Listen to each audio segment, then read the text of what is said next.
Гурван найз сургуулийн коридороор гүйж буйгаар цовруул эхлэнэ. Булан эргэх үед хурдан гүйж байсан учир тэдний хамгийн урд гүйж байсан охин нэгэн хөвгүүнийг үнсэж орхино. Тэд хоёул эвгүй байлалд орсон ч эрэгтэй сурагч нь илүү тавгүй байгаа нь уруулаа арчуураар арчиж байгаагаар харагдана. Харин эмэгтэй сурагчийн хувьд түүний анхны үнсэлт яг л цус шиг амттай байсныг гайхдагч аз жаргалтай харагдаж байлаа. Үүний шалтгаан нь охин тэр хөвгүүнд сэтгэлтэй байснаас юм. Уг охины нэрийг Айхара Готоко гэдэг. Харин эрэгтэй сурагчийн нэрийг Эри Наоки гэх бөгөөд тэр хоёр хоёул Танаан ахлах сургуульд сурдаг. Готоко анх 2 жилийн өмнө хичээлийн шинэ жилийн нээлтийн үеэр Наокиг илтгэл тавьж байх үед анх харжээ. Наоки маш ухаантай. Сургуульдаа цорын ганц 200 IQ-тай сурагч. Дээрээс нь спорттоо сайн, ёстой нөгөө төгс залуу гэдэг нь байлаа. Готоко 18 насны төрсөн өдрөөрөө зориг гарган Наокиг хайрын захидал өгөхөөр шийдэв. Наокиг сургуулийн коридороор явж байх үед захиагаа өгөхөд тэрээр захиаг нь авдаггүйгээс гадна зүгээр ч орхиод явчихгүй эргэж хараад би тэнэг охтуудад дургүй гэж хэлээд яваад өгдөг. Үүнээс харахад Наоки нэлээд их зантай бололтой. Харин энэ үеэр хаягдаж үлдсэн Готоког хоёр найз нь аргадах бөгөөд та хоёр хизээж тохирохгүй. Чи Эпенгийн сурагч. Харин Наоки хамгийн шилдэг ангийн хамгийн шилдэг сурагч шүү дээ гэж хэлдэг. Үүнийг сонсон Готоко сэтгэлээр унаж ядаж байтал Наоки сургуулийн коридороор ангийнхаа хөөрхөн охинтой алхаж байхыг олж харна. Энэ үйл явдал түүнийг бүр ч их сэтгэлээр унгаж орхидог. Хичээдээ дарсан Готоко гэрэн шатаж байхын хажуугаар аав нь уймэн тарж байхыг олж харна. Учир нь аав нь Готоког гэртээ байгаа гэж бодож байжээ. Очих гэргүй болсон мань хоёр Готокогийн аавын хоолны газар нэгнийгээ тайвшруулж байх үед гаднаас нэгэн эмэгтэй орж ирнэ. Тэр эмэгтэйтэй аав нь их л дотн харагдах бөгөөд гэрээ алдсанд нь харамсаж байгаа нь илтгэн. Маргааш өглөөнд Готоко сургууль дээрээ очиход түүнд зориулсан хандивын үйл ажиллагаа явагдаж байгааг харна. Үүнийг Эпенгийн найзууд нь зохион байгуулах ба үүнээс Готоко маш ихээр ичиж тэднийг уг үйлдэлээ зогсоохыг хүсдэг. Үүнийг сонсон ангийнхнаа зогсох нь бүүхэд Готоког игнэндээ нэгтгэнэ. Энэ үеэр Наоки тэдэн дээр ирээд их л ёжтойгоор шоолонгүй инээгээд яваад өгнө. Мөн Наокид сайн Эй ангийн охин тэдэнд мөнгө хандуулахаар оролддогч тэд авахыг хүсдэггүй. Одооноос эхлээд Наокид сайн охиныг хөөрхнөө гэж дуудъя.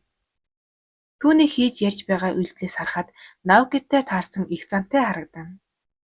Дараа нь аавтайгаа өнөөх танил эмэгтэйн гэрт түр амьдрахаар очиход тэр айл нь Наокигийнх байж таардаг. Наокигийн эцэг эх болон Готокогийн аав нь багаасаа найзалсан найзууд тул тэднийг гэртээ амьдруулахаар урьсан байдаг. Готокод өрөө гаргаж өгөхийн тулд Наокигийн дүүг ахтай цуг амьдруулахаар болдог. Наокигийн дүүг одооноос Юки гэв. Үүнд Юки сэтгэл дундуур байгаа нь илт. Готоко Наокитэй амьдрах болсондоо баяртай байлаа. Тэд маргааш сургууль руугаа явах үед Наоки Готоког 2 метрийн зайтай явахыг сануулдаг.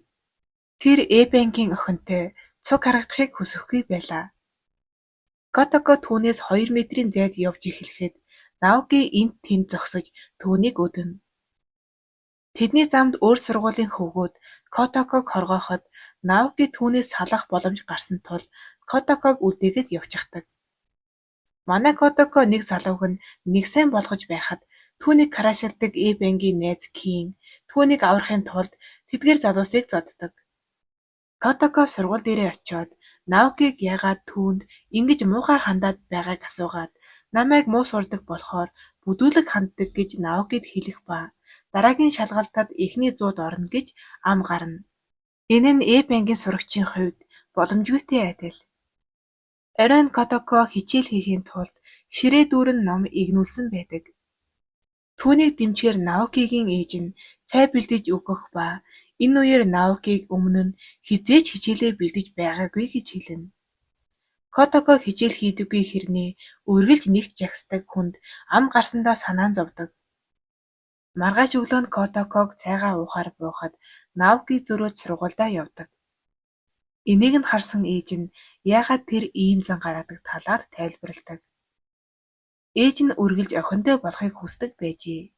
Тиймээс Наокиг баг байхад нь эмэгтэй хүүхдийн хувцас өмсүүлдэг байснаас үүдэж эмэгтэй хүнд дургүй болсон гэж боддог тухайгаа хэлдэг. Зургуудыг харсан Котоко ээжээс нь Наокигийн баг байх үеийнх нь зургуудыг авдаг. Сургууль дээр ангид Наоки орж ирээд Котоког гадаа уулзахыг хүсдэг. Энэ үед Кин Котоког харамлаж баахан юм болно. Наоки Котоког дуудсан шалтгаан нь ээж нь тэр хоёрын хоолыг солиод явуулсанд байлаа. Тэр хоёрыг уулзаж байхыг Котокогийн хоёр найз болон Кин нууцаар харж байдаг. Кин Котоког харамлаж байхад найзууд нь тэднийг холбоод сүйд болдог.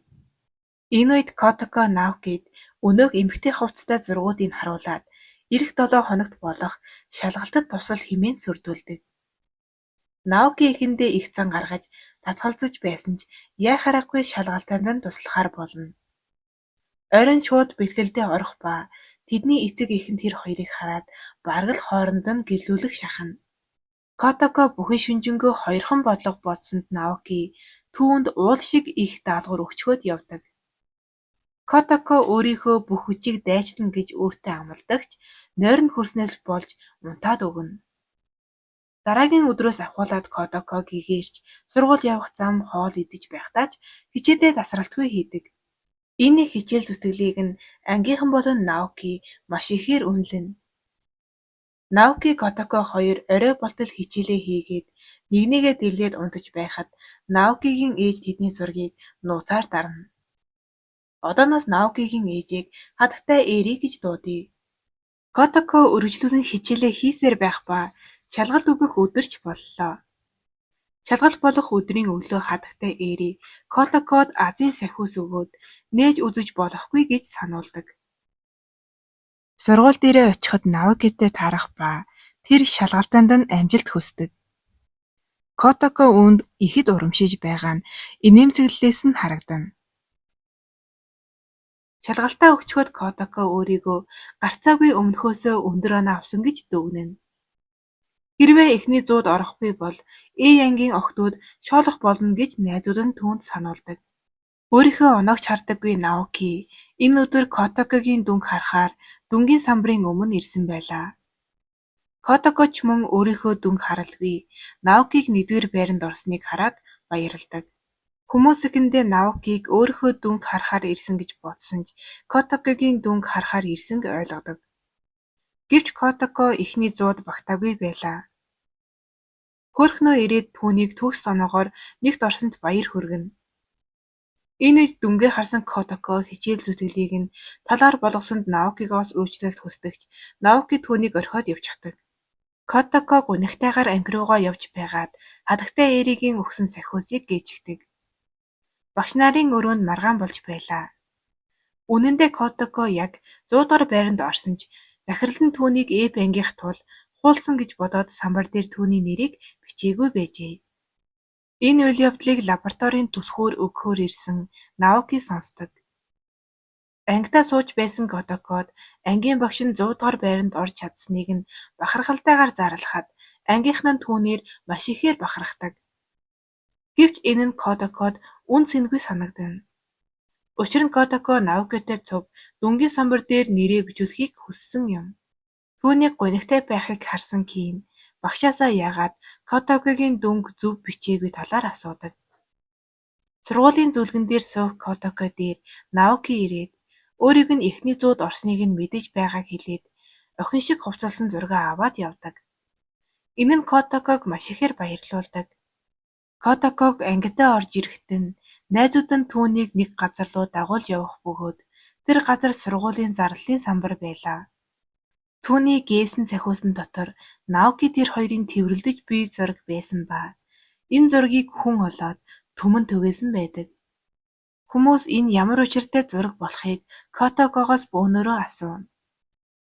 Энэ үед хөрхнөө Наокигоос энэ юун зураг болохыг асуух ба мөн Наокигоос одоо болтол түүнийг мартаагүй юм уу гэж асууснаар 1-р анги дуусдаг. Дараагийн ангид Наоки түүнд бид ийм зүйлс ярихаар харилцаатай хүмүүс биш гээд хөөрхнөг орхиод явдаг. Котоко гэрлүүгөө харж явахдаа Наокитэй таардаг. Тэрээр яаж яваад ийм зураг тархсныг мэдэхгүй байгаагаа тайлбарлахад Наоки түүний тайлбарыг сонсохыг хүсдэггүй. Энэ үед тэр хоёрыг дагаж явсан Эбенгийн сурагчид тэднийг болцдог хэмээн эндүүрнэ. Тэд үргэлжлүүлэн дагаж яваад тэднийг нэг гэрт орохыг хараад ангааж орхидог. Энэ нь Кент маш хүнд тусаж байлаа. Котоко Наоки хоёрыг гэртээ орж ирэхэд хатагтай Эри Котокогоос сахиусны талаар асуудаг. Котоко хаанаас ч хайгаад сахиусаа олоогүйд хатагтай Эри түүнд санаа зовлтгүй. Надад өөр зөндөө зургууд байгаа гэж хэлдэг. Зураг гэдгийг сонсон Котоко болон өрөөлүгөө өгсөж байсан Наоки хүртэл сонсоод гайхдаг.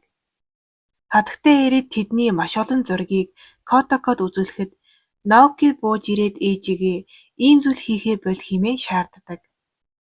Мөн тэрээр зургуудыг өөрөө аваад явдаг. Энэ үед Юки тэр хэд дээр ирээд анхааралгүй байгааг гайхдаг. Учир нь гэрийнхэн цонхоор баахан хүүхдүүд тэднийг харж байдаг. Наокигийн ээж тэдгээр хүүхдүүдийг гэртээ урина. Эмэгтэй найзууд нь Котокогоос Наокитэй дотн болж чадсан уу гэж асуух бол Кин харин Котокод Наокиг эрэгтэй хүн учраас юу ч хийж магадгүй гэж анхааруулна. Наоки түүний хэлсэн зүйлийг сонсоод тэнэг хүмүүс тэнэг зүйлээ л боддог гэж шоолоход дүү болох Юки нь Эбангийнхан юм чинь ийм зүйл бодох нь аргагүй гэж ах дүү хоёр тэднийг тавлана. Дээрээс нь детхий дээр ганцхан эмэгтэй үлдсэн ч Котоког манай ах хизээч тоохгүй гэж хэлдэг. Оройн болоход Юкигийн хэлсэн зүйлээс болоод Котоко ганцаараа гуниглан сууж байхад аав нь ирдэг. Котоко аавдаа Наокигийн гэрээс явмаар байгаа талаараа хэлнэ. Аав нь түүн шиг төгс хүнтэй амьдрах хэцүүч илүү хичээвэл удахгүй зүгээр болно гэж хэлээд тайвшруулна. Маргааш нь сургуулийн зарлалын самбар дээр Котоко Наоки хоёрыг холбосон зураг наасан байдаг. Үүнийг харсан Наоки Котоког албаар энэ зургуудыг наасан гэж сэрддэг. Энэ үл ойлголцлыг засахын тулд Котоко Наоки дээр очдогч түүнтэй хамт байсан хөөрхнөө Наокигийн анхаарлыг татахын тулд хямдхан зан гаргалаа гэдэг. Харин Наоки түүний тайлбарыг сонсохыг хүсдэггүй ба Кин уурлаж түүнийг шанааддаг. Тэр хоёрын маргаанаас болж Эй болон Эбангийн багш нар хоорондоо маргалддаг. Эй ангийн багш Эбангийн сурагчдыг нэг нүдээрээ ч харахыг хүсдэггүй. Юм бол тэднийг буруутгадаг. Ангитай гуниглан суух Котоко дээр хоёр найз нь ирээд тэр зургийг наасан гэдгийг хэлж уучлалт гуйна. Котоко цагаахан юм болохоро тэдэнд нэг их зүйл сандаггүй. Найзууд нь Наокид тайлбарлыг гэхэд зүгээр л шалтак шиг сонсогдох тул түүнд тайлбарлаад хэрэггүй байх гэдэг. Үүний дараа ангийн багш нь орж ирээд удахгүй болох буйхай гүйлтийн тэмцээнийг зарладаг. Энэ удаад Эбанг заавал Эй ангийг ялах болно гэж Кин болон ангийн багш нь сүр дуйлаантайгаар анги даяар чарладаг. Кин Котоког уг уралдаанд орох уу гэж асуухад тэр сайн гүйж чадахгүй тул эхэндээ дасгалзаж байсан ч Наокигийн гөөхийг харахыг хүссэн тул зөвшөөрдөг. Оройн хоолны үеэр Наоки гүйлтийн тэмцээнд орохгүй гэж хэлэхэд Котоко түүнийг өрөөрөө дагаж очоод тэмцээнд орохыг хүсдэг. Гэвч Наоки нөгөө л хүдийн зангаараа тэнгүүдтэй өрсөлдөхгүй гэдэг. Котоко уурлан тэр тэнэг Эбангийнхан танай ангийг ялахыг хараарай гэд том дуугаар хэлээд өрөөнөөс нь гардаг. Котоко өрөөндөө ороод түүн лүү том дугарч чадсандаа өөрөөрөө бахархдаг. Тэрээр маргаашнаас нь бэлтгэлдээ ордог. Гэвч хөгшин хүмүүс хүртэл түүнээс хурдан гүйж байдаг. Сургуулийн гүйлтийн зам, гэртээ харих зам гээд гүйж болох бүхий л замаар бэлтгэлээ хийдэг. Хөлсөндөө живсэн түүнийг гэртээ орж ирэхэд Наоки түүн рүү альчуур шидээд хөлсний үнэр үнэртэж байна гэж хэлээд яваад өгдөг. Хатагтай Эри түүн дээр ирээд Наоки чамд альчуур өгсөн нь чамайг хатгаа авчих вэ гэж санаа зовсон болохоор гэж хэлдэг. Котокогийн хичээл зүтгэлийг үнэлэн Наокигийн аав нь түүнийг дасгалжуулахаар болдог. Ноён Эри бол их сургуулийн шилдэг гүйгч байсан юм. Орой Наокигийн эцэг эх болон ноён Ай хараанаар Котоког гүйлтийн зам дээр дасгалжуулдаг. Тэдний энэ бэлтгэлийг харсан Юки болон Наоки нарт дуухгүй байдал үүсдэг. Маргааш нь Котоког сургууль дээрээ бэлтгэлээ хийхийг харсан Наоки түүнийг нууцаар ажиглана. Сургуулийн коридорт Котоко Наокитэй таардаг. Тэр Наокиг нэг анги руу оруулаад уралдаанд оролцохыг гуйдаг. Котоко түүнийг Эпингд ялагдахаас айж байгаа болохоор гүйхгүй байгаа. Хэрвээ айхгүй байгаа бол уралд гэж их зан дээр нь дөрөөлөн түүнийг уралдаанд оруулахаар болдог. Гэхдээ нэг болзолтой. Тэр нь хэрвээ Эпинг Янгийг ялж чадахгүй бол Котоко түүний гэрээс явах байлаа. Үүнийг сонсон Котоко сандарч байсан ч бэлтгэлээ гаргуу хийж өнөөх хоёр хөгшнийг гүйцэтгэх болсон байлаа. Гэр бүлийн хоолны үеэр хатагтай Эри Наоки Котокотой адил бэлтгэл хийхгүй юм уу гэхэд Котоко түүнийг бэлтгэл хийхгүй байсан ч шилдэг хэвээрээ гэж магтана. Үүнийг сонссон Наоки Котокогийн хэлсэн үгтээ санал нийлэн толгоогоо дохидог. Эцэг эхчүүд тэднийг дэмжихээр гүйлтийн тэмцээн дээр очино гэж амлахад Юки бүгдийг нь хүүхэд шиг зан гаргаж байна гэж хэлээд хичээлдээ явахаар босдог. Котоко гүйлтийн бэлтгэлээ хийж яваад Юкитэй таардаг. Энэ үеэр дугуйтай явж байсан хүн Юкиг дугуйгаараа мөргөх гэж байхад Котоко түүнийг хамгаалахад хөлөн дээр нь дугуйгаараа гараад явчихдаг. Уралдааны өдөр болоход хөөрхнөө Ангийнхан дээр ирээд шарыг нь малтаад яваад өгдөг. Харин ангийнхан нь Наокиг яагаад иймэрхүү тэмцээнд орж цагаа үрж байгааг гайхдаг. Котокогийн хөл нь өвдөж байсан ч ангийнхандаа зүгээр гэж хэлээд уралдахаар болдог. Кин Котокод амжилт хүсэж түүнд наалтахад Наоки энэ дүр зургийг хараад тавгийцдэг. Буйхай гүйлтийн дүрм ёсоор гүйж би хөөхтүүд чэжээрээ давуу ороосон байх ба энэ давуугаар нөгөө сурагчдаа дамжуулан гүйдэг. Уралдаан ихэдгээд Котоко сайн гүйж байсан ч хөл нь өвдөж эхэлдэг. Уралдааны бариан дээр хүлээж байсан Наоки дээр хөөрхнөө ирээд их сургуульд орох тест болон сагсан бөмбөгийн багт орох чухал үед яагаад ийм тэнэг тэмцээнд орж байгааг асуудаг. Котоко гүйхийг харахаар ирсэн гэр бүл нь яагаад ингэж удаж байгааг гайхаж байлаа. Энэ үед өөрийг нь аврахын тулд хөлөө гэмтээсэн Котокод санаа зовсон Юки аавд нь юу болсныг нь хэлдэг. Котоко бууж өгөхийг хүссэн ч Наокиг бодон урам зориг авч гүйлдээ үргэлжлүүлсээр. Гүйсээр байгаад бараг л унах гэж байхад аав нь түүн дээр ирээд ийм хөлтөө үргэлжлүүлж болохгүй гэж хэлдэг. Гэсэн ч тэр үргэлжлүүлсээр бариан дээр ирдэг. Бариан дээр ирээд даавууга Кинд биш Наокид өгөх гэж оролдоно. Учир нь энэ тэмцээнд орох шалтгаан нь Наокитай хамт гүйх байсан билээ.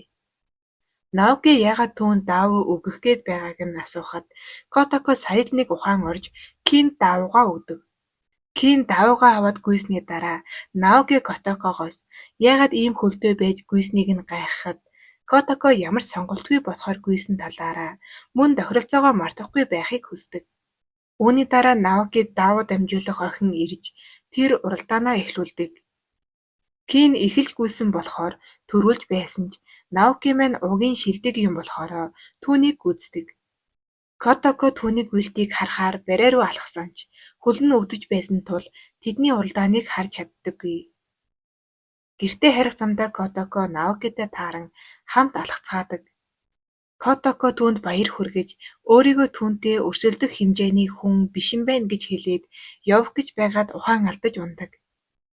Түүнийг барьж авахын тулд Наоки тохоогоороо газар тулан унана.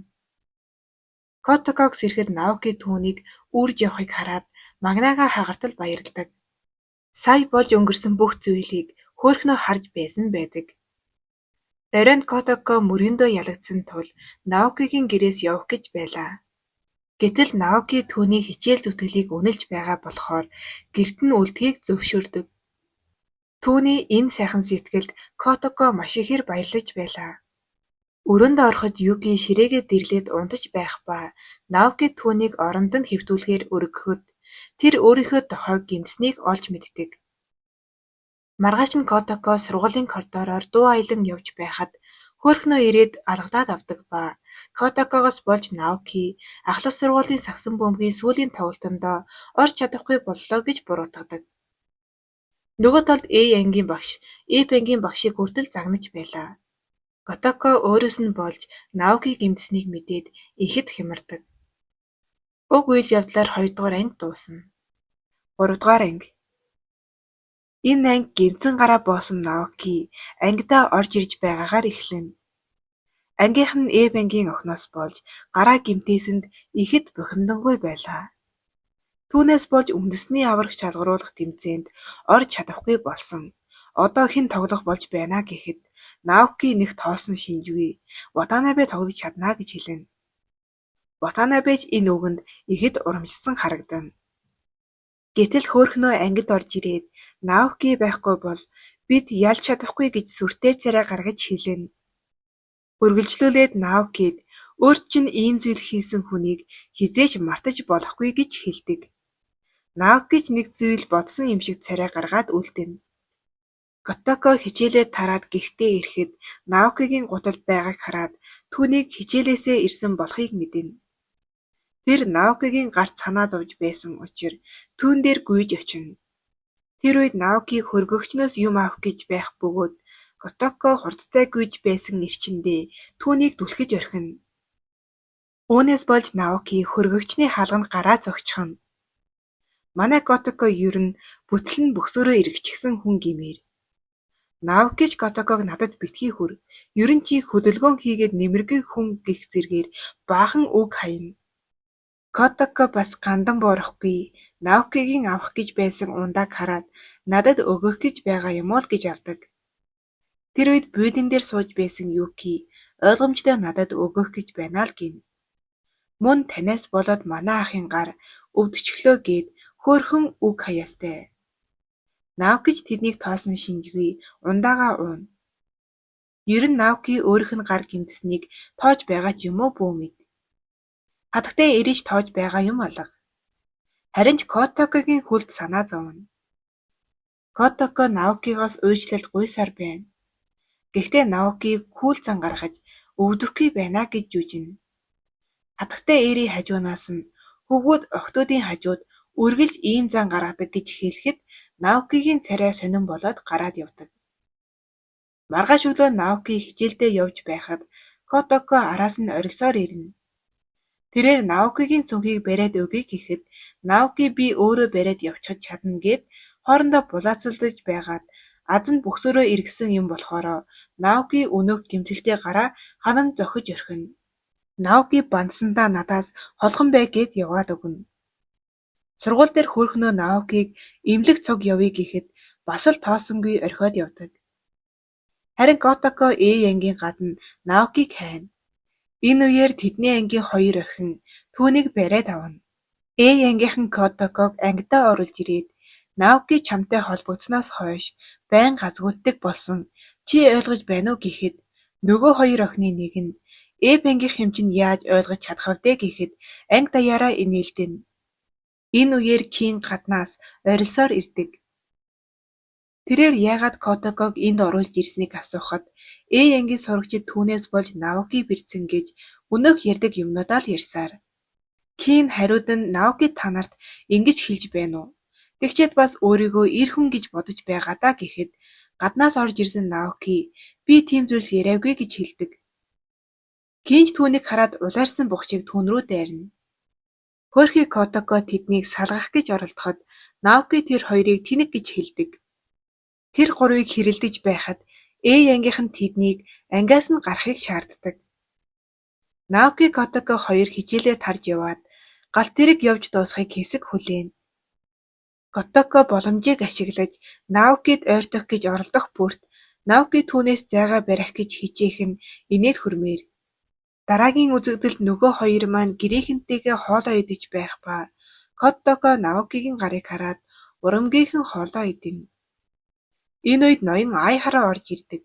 Тэрээр Наокигийн гарыг хараад юу болсон бэ гэхэд Котокож гэмтхэн гэлбэлзэн гихчээр хэсэг сандарна. Үүний дараа ноён Эри ахлах ангийн иргэн уулзалтынхаа урилгыг харуулдаг.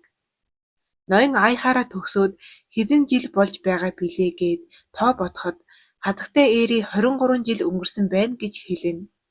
Гэтэл хажуунаас нь Юки таач гэсэн охинтойгоо адилхан тэнэг юм байна штэ гэд хэлчихнэ.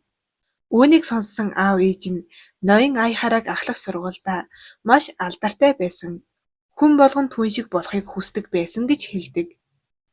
Энэ хоёр бандсандаа ингээд хэлчихөө яав. Маргааш өглөө Котоко хоёр найзтайгаа уулзахаар хувцас өмсөж дуусахын яг тэр агшинд хатагтай Эри орж ирээд нэг сонин улаан дайсанч гаргаж ирээд энийг өмсчих чамд гоё зохино гэдэг. Котоко яг тэгж харагдаач гэсэн царай гаргадаг. Харин хоёр найз нь Котоког хүлээж байсан газарт хөөрхнөө бас байж байдаг. Хөөрхнөө Наокигийн эмчтэй ярьж байх бөгөөд Котокогийн хоёр найз түүнийг Наокитай ярьж байна гэж боддог. Тэр хоёр түүн дээр очдог ба Наоки энд байхгүй, Котокотой болцож байгаа гэхэд хөөрхнөө их л гайхдаг. Энэ үеэр Ватанабе орж ирээд хөөрхнөг аваад явдаг. Гэтэл нөгөө хоёрын нэг нь Ватанабед сайн байж таарад сэтгэлээр унаж орхино. Нөгөө талд уулзах цагаасаа хоцорсон Котоко нөгөө амар дайсанзаа өмсөөд гүйж өгдөг. Гудамжаар алхах хүн бүр түүнийг харсаар зөрнө. Ядаж байхад Котокогийн өмссөн хувцас яг л гэрийн үйлчлэгчийн хувцас шиг харагдаж байлаа. Уулзах газартаа ирэхэд хоёр найз нь явчихсан байх бөгөөд тэнд байсан хүмүүс ч өмссөн хувцсыг нь гайхна. Хоёр найзтай гомдсон Котоко гудамжаар алхаж байгаад Наоки Юки хоёрыг сакс тоглож байхыг харна. Тэр хоёр ч түүнийг хардаг. Котоко Наокигийн тоглож байхыг хараад улмал дулаж байх шиг. Ядаж байхад энэ дүр зургийг тэр хаваар явж байсан хөөрхнөө хараад үнэхээр л Котоко Наоки хоёрыг болзоонд явсан гэж бодно. Нөгөө хоёрын тоглож байсан бөмбөг Котоко дээр өнхрөөд ирдэг. Котоко бит хоёрыг бөмбөг тоглоно гэж хаашаа харсан юм байх вэ? Буцааж идсэн бөмбөг нь нөгөө хоёрыг даваад явчихдаг. Ядаж байтал нөгөө бөмбөг нь хөөрхнөөгийн байсан газар дээр буудаг. Хөөрхнөө нөгөө хэдийг харж байгаад нууцаар бөмбөгийг нь аваад явдаг. Юки Котоког тэнгээ бөмбөг олж иргээд явуулна. Мэдээж яаж хайсан ч бөмбөг нь олддоггүй. Алга болсон бөмбөг нь Наокигийн хувьд үнцэнтэй бөмбөг байсан ба улсын авраг болж байхдаа тоглож байсан бөмбөг байдаг. Котоко хүн амир царайтай болтлоо бөмбөгийг хайдаг. Хайж байхдаа бут руу мөлхөж орох ба явсаар хоёр хос үнсэлцэж буй сандалны доороос гараад ирнэ. Хоёр хосын эмэгтэй нь Котоког хараад түүнээс ихэд жочдог. Мөн түүнийг нууцаар дагаагч гэж боддог. Угаасаа ийм царайтай байгаа юм чинь жочих нь аргагүй бизээ. Эмэгтэй хэтэрхий чанга хашгирсан тул тэрүүгээр явж байсан цагдаа хүрээд ирдэг. Эмэгтэй энэ охин биднийг ажиглаж байсан. Түүнийг аваад яваач гэхэд цагдаа Котоког харж байснаа цагдаагийн газар руу аваад явна. Котоко бөмбөг хайж байснаа үннээр нь хэлдэгч цагдаа түүнийг үл тооно. Оройн цагдаагийн газраас ирсэн Котоког Юки бөмбөг олж ирэхээс нааш битгий ир гэдэг. Хөрхи Юки бөмбөгөндөө үнэхээр их хайртай байсан бололтой. Өрөөндөө ороод ихэр татан уйлна. Котоко маргааш өдөр нь бөмбөгийг хайсаар байлаа. Хайж байх үедээ газарт байсан нохойн баасан дээр гараараа хурж орхино. Бүтэлгүйтэл гэдэг үгний тодорхойлолт нь Котоко юм уу да? Сургууль дээрээ очиход зарлалын самбар дээр баахан хүүхэд зогсож байхыг харна. Котоко юу байгааг харахад 3-ын Эйпенгийн ая хараг Котоко Эри Наокигийн гэрээс хулгай хийсэн гэсэн утгатай цаас наасан байлаа. Хөөрхнөө ангийнхантайгаа ирээд хулгайлсан мөнгөө буцааж өг гээд цүнхийг нь булаагаад авдаг. Хөөрхнөөгийн багтаав нь хансан байдалтай тэднийг харна. Авралын од болсон Кин ирээд Котокогийн цүнхийг булаалцалдаж байхдаа цүнхийг нь газарт унгаав. Дотор нь байсан бүх зүйл нь газраар нэг тардаг. Хөөрхи Котоко унгасан зүйлсийг цүнхэндээ буцааж хийгээд үлддэг. Багш нарын өрөөнд Энгийн багш Котоког хулгай хийсэн гэж нэлээд загнана. Энгийн багш худал мэдээнд итгэлээ гэж хэлсэн ч бидний мэдих Энгийн багш тэр үгэнд итгэхгүй нь ойлгомжтой. Сургуулийн зүлэг дээр гуниглан сууж буй Котоког Наоки олж хараад түүнийг өргөдөх мэт хэсэг хар зогсоно. Котоко эргэж хараад Наоки байхыг хараад инээдэгч тэр яваад өгдөг. Тэр шөнө нь Котоко бөмбөгөө хайсаар байлаа. Гэнэт нэг хүн түүний мөрөн дээр гараад байдаг. Котоко үүнээс ихэд айж хашгирч гарах бөгөөд сайн харахад нөгөө цагдаа ах байдаг. Цагдаа дахиад Котоког цагдаагийн газар руу авч явах гэхэд Наоки хүрээд ирдэг. Наоки Котоког хайж ирсэн байх ба цагдаа ахад "Тэр миний дүү. Сэтгэлээр унсан үедээ гэрээсээ явчихдаг" гэж хэлнэ. Цагдаа үүнийг сонсоод дахиад ахтай төвөг удах юм бол цагдаагийн газар руу аваад явна шүү гэдэг.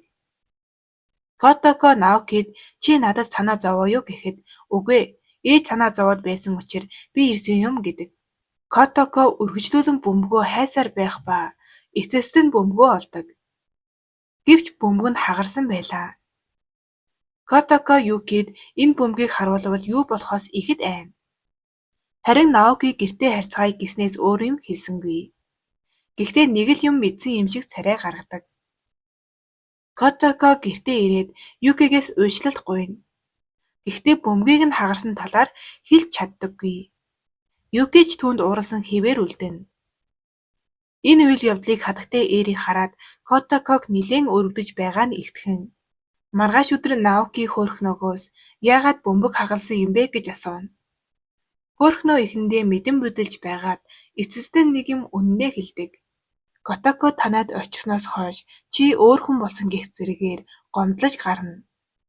Наоки түүн рүү дургуйсан байдлаар харж байгаад орхиод явна.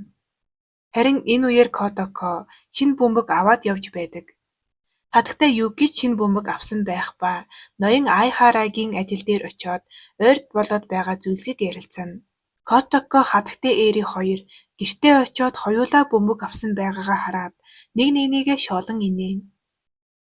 Котоко Юкид бөмбөгөө өгөхөд авахыг хүсэхгүй байна гэд түүнийг түлхээд яваад өгдөг. Энэ үйлдийг нь харсан Наоки хатагтай Эри хоёр гайхаж орхидог. Өрөөндөө уурлаад сууж буй Юки дээр Наоки очиод "Чи хизээ хүртэл ийм байх гэсэн юм бэ? Тэр бөмбөг олох гэж их хичээсэн. Одоо ийм зан гаргахаа бойл" гэж хэлнэ. Түүний хэлсэн зүйлийг Котоко сонсож байх бөгөөд өөрийг нь ойлгож байгаад үнэхээр их баяртай байлаа. Нөгөө бөмбөгөө хаалганы бариул дээр үлгөөд явна.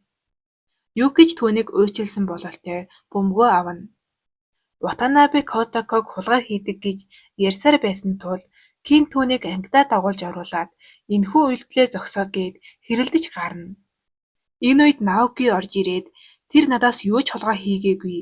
Түүний тарих юм хулгай хийхэд хүрэлцэхгүй тэнэг" гэж хэлнэ. Одоо тэгээд өмөрч байгаа царай л энэ юм байлгүй. Котоко нэрээ цэвэрлэж чадсандаа баяртай үлддэг. Маргааш өглөө Наоки Котоко хоёрын аавууд ангийн уулзалтандаа явдаг. Котоко хатагтай Эри хоёр тэдний явахыг харж зогсох үед Наоки Юки хоёр сандрангуй гарч ирээд эмээгийнх нь бие мууцсан талаар хэлдэг. Хатагтай Эри Юкиг аваад ээжих рүүгээ явна. Энэ бол Котоко Наоки хоёрын гэртээ хоёулахнаа үлдэж байгаа анхны тохиолдол байлаа. Ээж нь Наокид амжилт хүсдэг бол Котокод хэрвээ тийм зүйл тохиолдвол хүчтэй байгаарай гэх учир битүүлэг зүйл ярьсанд Наоки түүнийг явахыг сануулдаг. Тэднийг явахад үлдсэн хоёрт маань их л эвгүй байгаа нь царайнаас нь харагдана. Котоко боломжийг ашиглаж Наокид өөрийн гарын хоолыг хийж өгөхөөр шийдэнэ. Наоки хэсэг хугацааны дараа галтгооны өрөөнд орж ирэхэд Котоко стол бантангийг хутгаж өгч байлаа. Аз болж Наоки хоол хийж чаддаг нь сайн хэрэг. Котокоч хоол хийж буй Наокиг харан ихэд догтлоно. Яг тэр үеэр Котокогийн гидс дугарч орхидог. Котоко үүнээс болж маш их ичих бөгөөд харин Наоки нууцаар инээж байдаг. Хоол бэлэн болоход Котоког харсан Наоки түүний урд суух гэж байснаа болоод хажуугийн сандал дээр суудаг. Котоко түүний урд суух гэж оролдсон ч Наоки толгоогоо нэг дохиол болиулчихдаг.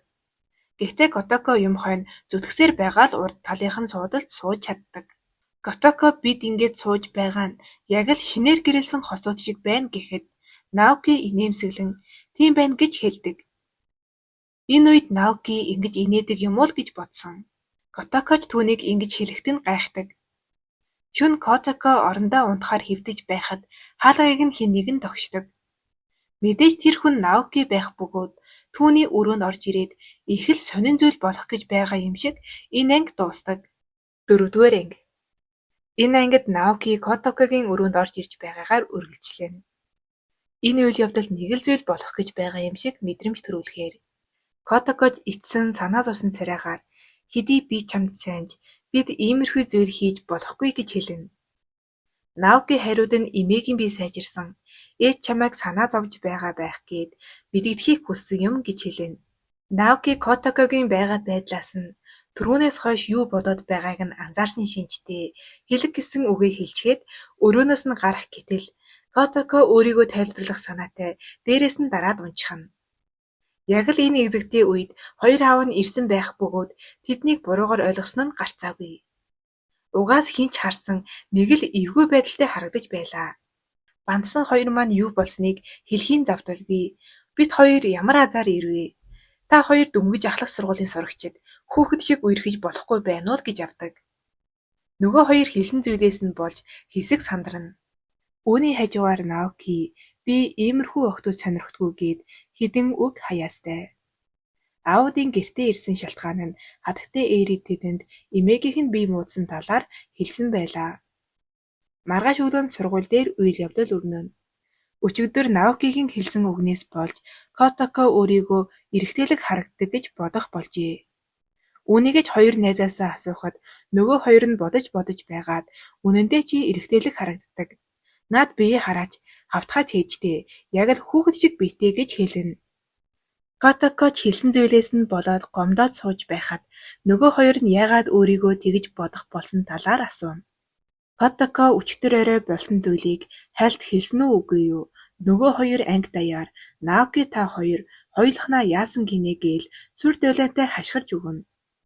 Ядаж бүтэн сонсгож яадаг байна. Ким тэднийг сонсоод Котокотой очиод Наоки эрэгтэй хүн юу ч хийж магадгүй гэж хэлсэн бидтэй гээл чарлаж өгнө. Тэгсэн нөгөө зарлалын самбар дээр Наоки Котоко нэг шөнийн хосууд гэсэн утгатай цаас наасан байлаа. Ким тэр зургийг хараад бараг л галзуурах шахна. Бас хөөхөн нөгөө цаасыг нь урьж хаяад энэ зургийг наасан хүнийг зүгээр өнгөрүүлэхгүй шүү гэдэг. Энэ дүр зургийг Котоко найзуудтайгаа харж зогсох бөгөөд хөрхнөө ирээд хийсэг зэхэлзэж байгаа л явна. Багш нарын өрөөнд A ангийн багш чаддгаараа E ангийн багш руу дайрч гарна. Танай ангийн охин миний Наокиг ийм зүйл хийхэд хүргэсэн үү гэж авдээ. Энэ багш Наокид сайн байж тарвуу яав. Үүнийг сонссон E ангийн багш гайхдаг. Нэг сонин зүйрлэл хэлсэн юм шиг байгаа. Гэхдээ ийм зүйл байж болно гэж юу? Дараагийн үйл явдлаас би буруу ойлгосон уу? Үнэхээр л ангийн багш Наокид сэтгэлтэй юу гэдгийг олж мэдээ. Оройн Наоки Котокод хоол хийсэн байх ба Котоко өдөр болсон зүйлээс уучлалт гуйдаг. Наоки ч юм хэлсэнгүй. Энэ үеэр хатагтай ээри Юки хоёр ирнэ. Хатагтай ээри Наокиг хоол хийснийг хараад гайхах бөгөөд Наоки өмнө нь хизээж хүнд хоол хийж өгч байгаагүй гэж хэлдэг. Үүнийг сонсон Наоки ч тиймээ л гэж байна. Котоко ч хөөрхөн баярлалтай. Маргааш өглөө нь ангид үйл явдал өрнөнө. Удахгүй элсэлтийн шалгалт болох гэж байгаа бөгөөд их сургуулийн танилцуулга тарааж байлаа. Тэдний ангийн сурагчид өөрсдийгөө их сургуульд сурах нь бараг л боломжгүй зүйл гэж боддог гэж. Найзууд нь Котоког Наокитэй нэг их сургуульд орно гэж бодож байгааг мэдээд Котокод энэ чинь бараг боломжгүй зүйл гэж хэлнэ. Ангийнхан ч өөрсдийн мэргэжилтэд тохирсон их сургуулийн тухай ярилцаж байлаа. Хөөрхнөөч мөн адил Наокитэй нэг их сургуульд орохыг хүсэж байгаа аж. Котоко өөрийнхөө мэргэжлийг сонгож ядаж байтал найзууд нь бүгд мэргэжлээ сонгосон болохыг олж мэднэ. Котоко хань татахын тулд Кинээс мэргэжил сонголтын тухай асуухад тэр аль хэдийн мэргэжлээ сонгосон байх аж. Котоко ганцаараа мэргэжлээ сонгоогүй байгаадаа баг зэрэг бодолд автана. Оройн хоолны үеэр Наокигийн их сургуулийн сонголтын тухай ярилцсан. Котоко түүнийг Тодай их сургуульд суралцсан гэж бодож байгаа аж. Наоки Японы хамгийн ухаантай хүүхэд учраас элшиг сургуулаа ихэд нухацтай бодож байгаа нь гарцаагүй. Энэ үед хатагтай ээри Котоког их сургуульд ороход нь Наокиг туслахыг санал болгоод дараад нь гэрэлчих гэж хэлдэг. Энийг сонссон бусд нь гайхаж орхино. Котоко цаанаа баярлаастай. Наоки энийг нь хараад энэ нэг тэнэг юм л гэж бодсон байх. Кин ноён аяхааргийн ажил дээр очисон байх ба түүнээс тогооч болгоод өгөөч гэж гуйна. Түүний сонгосон мэргэжил нь тогооч байжээ. Ноён Эригийн ажил бага зэрэг асуудалтай байгаа болохоор ойрд их л буцаарлангүй завгүй байгаа аж. Аавыгаа ийм байгааг харсан Наоки санаан зовно. Наоки аавтайгаа өөрийн мэргэжил сонголт болон компанийнхаа одоогийн байдлын талаар ярилцсан. Аав нь түүнийг хүссэн сургуульдаа хүссэн мэргэжлээрээ суралцахыг хүсэж байгаа аж. Харин Наокигийн санаан зовсон хэвээр үлдэнэ. Маргааш өглөө нь Котоко багшийнхаа өрөөнд ороод Тодай их сургуульд орохыг хүсэж байгаагаа хэлнэ. Багш нь түүний хэлсэн үгэнд ихэд жочирдож байхыг харсан Котоко Тодайтай ойрхон сургууль гих гэж байсан юмаа гэд үнэнээ хэлдэг. Тэдний энэ яриаг сонссон ангийн багш болон тэдний ангийн охтууд Котоког их сургуульд орж чадахгүй гих зэргээр хідэн үг хаяна. Ядчил хэдэн сурагчтай хамгаалдаг багштай юм болохоро ангийн багш Котоког өмөрч тэдэнтэй хэрэлдэнэ. Дараагийн үзэгдэлд ноён Айхарагийн хоолны газарт ноён Эригийн гэр бүл болон Котоко хоол идэхээр ирсэн байлаа. Котоко Наоки хоёр Кин тэнд ажиллаж байгааг мэдээд гайхах нь гарцаагүй. Хатагтай Эри тэдний ярианаас Кин Котокод сайн болохыг олж мэднэ. Тэгчээд бас Наокид Котоког алдлаа шүү гэх мэт зүйлс ярина. Наоки ч юу яриад байгааг нь ойлгоогүй юм шиг царай гаргана. Хоолоо идэж дуусаад гэрдүгөө явж байх бөгөөд хатагтай Эри Наоки Котоко хоёрыг хоёулахнаа алхах боломжийг бүрдүүлж өгдөг. Котоко надаас бусд нь мэргэжлээ сонгосон өөрийгөө юу болохыг хүсэж байгаагаа мэдэхгүй байгаа талаараа ярина. Үүнийг сонссон Наокич өөрийгөө ямар мэргэжилтэй, ямар хүн болох гэж байгааг мэдэх юм алга гэж хэлнэ. Үүнээс болж Котоко олон асуулт асууж эхэлсэн тул Наоки түүнийг орхиод явах гэтэл Котоко араас нь би чамд хайртай гэж хашгирах бөгөөд энийг нь тэнд байсан хүмүүс бүхэл Монголд байсан би хүртэл сонсдог. Котоко энэ үйлдэлээсээ ичих бөгөөд Наоки эргэж хараад тэнэг гэж хэлчгээд явдаг. Маргааш нь Наоки багштайгаа мэргэжил сонголтынхоо тухай ярилцсан. Тэр ч гэсэн мэргэжил сонголт дээрээ эргэлзэж байгааг харахад ямар ч хүүхэд энэ сонголтын өмнө ирэхдээ хэцүү байдгийг харуулах мэт. Гэртээ ирсэн Котоко Юкиг найзуудтайгаа хичээлээ хийж байхыг харна. Юки эсэний уралдаанд төрүүлсэн байх бөгөөд Котоко тэрхүү эсээг булаан авч уншина. Юки түүнээс буцааж авах гэж оролдсон ч Яма Тэмээ хоёр ноцолдож байгаа юм шиг л харагдана. Юки эсэндээ Наокиг компанийнхаа захирал болсон байгаагаар бичсэн байсан тул Котоко өөрийгөө түүний туслах болсон мэт төсөөлж гарна. Юкигийн найзууд Котоког хараад тэнэг гэж хэлдэг. Юки үүнийг сонсоод энэ тэнэг миний эгч биш гээд гүйгээд явна. Оройн хоолоо идэх гэтэл Юки уурлаад хоолоо идмээргүй байна гэдэг. Котоко надаас болоод Юки ууралжчихсан гэж үнэнээ хэлнэ. Мөн бичсэн эсээнийхэн тухай хэлэхэд мэргэжил сонголт дээрээ эргэлзэж байсан Наокич хоолоо идэх хүсэлгүй болдог. Маргааш өдөр нь ангийн багш Котоког элсэг сургуулийнхаа маягтыг бөглөөрэй гэж хэлнэ. Үүнийг сонссон Кин Котоког гэрийн эзэгтэй болохыг хүсэж байна гэд бичих, би чамайг сайхан амьдруулнаа гэдэг. Сэтгэлэн сайханч юугээл сургуулийн маягт дээрээ гэрийн эзэгтэй болмоор байна гэд бичээд сууж байхав дээ. Хөөхнөө Наокид маргааш Акасакад уулзъя, хэлэх чухал зүйл байна гэдэг. Наоки түүний хүсэлтэд зөвшөөрнө. Тэдний ярилцаж би Котоко сонсож байлаа. Хөөхнөө түүн дээр очиод бидний болзоонд битгий саад болоорой гэж сануулна. Наоки хөөхнөө хоёр уулзах газартаа хоол захиалж байхад Котоко тэднийг нууцаар ажиглаж байлаа. Түүний хажуугаар Ватанабе ч ирсэн байдаг. Учир нь Ватанабе хөөхнөөд сайн билээ. Тэдний зорилго нэг тул хамтдаа Наоки хөөхнөө хоёрыг ажиглана. Тэгэхдээ ч зүгээр байчихгүй нэгнийхээ тэнэг мангарыг гайхаж хэрэлдэнэ. Хөөхнөө өөрсдийнхөө ирээдүйг төлөвлөсөн байх бөгөөд дахин сэтгэлээ илэрхийлнэ. Энэ үедээ боломжийг ашиглаж Наокиг үнсэж орхидог. Котоко тэднийг хараад ихэд жочирдом. Үнсэлцээд завгүй байсан нөгөө хоёр ч түүнийг харна. Котоко гомдсондоо яваад өгдөг. Хөөхнөө сэтгэл хангалуун байгаа нь царайнаас нь илт харагдана. Харин Наоки Котокогийн араас харсаар үлдэнэ. Котоко гудамжаар тэдний үнсэлцэж буй дүр зургийг дахин бодож уйлсаар явна. Оройн хоолны үеэр Котако хоолоо идээгүй тул Наокид эвгүй байх нь ойлгомжтой. Котако өрөөндөө нус нулимстайгаа холилдоод сууж байлаа. Маргааш өглөө зарлалын самбар дээр Наоки хөөрхнөө хоёрыг үерхэж байгаа гэсэн утгатай цаас наасан байлаа. Кин үүнийг хараад магнайд хагартал баярлдаг. Гэтэл нэг найз нь тэрийг хардаа гих бөгөөд очиод хартал Ватанабе Котако хоёрыг үерхэж байгааг олж мэдлээ гэсэн утгатай зураг наасан байлаа. Кинж детхий сүнэх гэж байгаа юм шиг л хашгирна.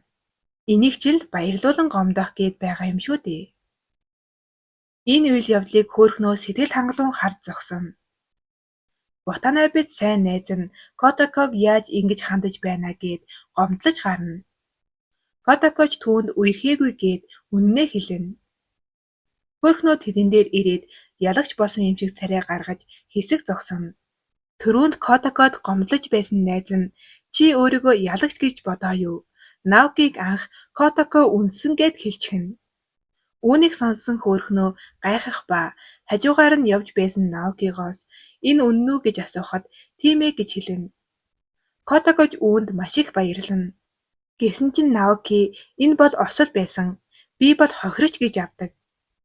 Харин үүнийг сонссон хөөрхнөө баярлаад үлддэг.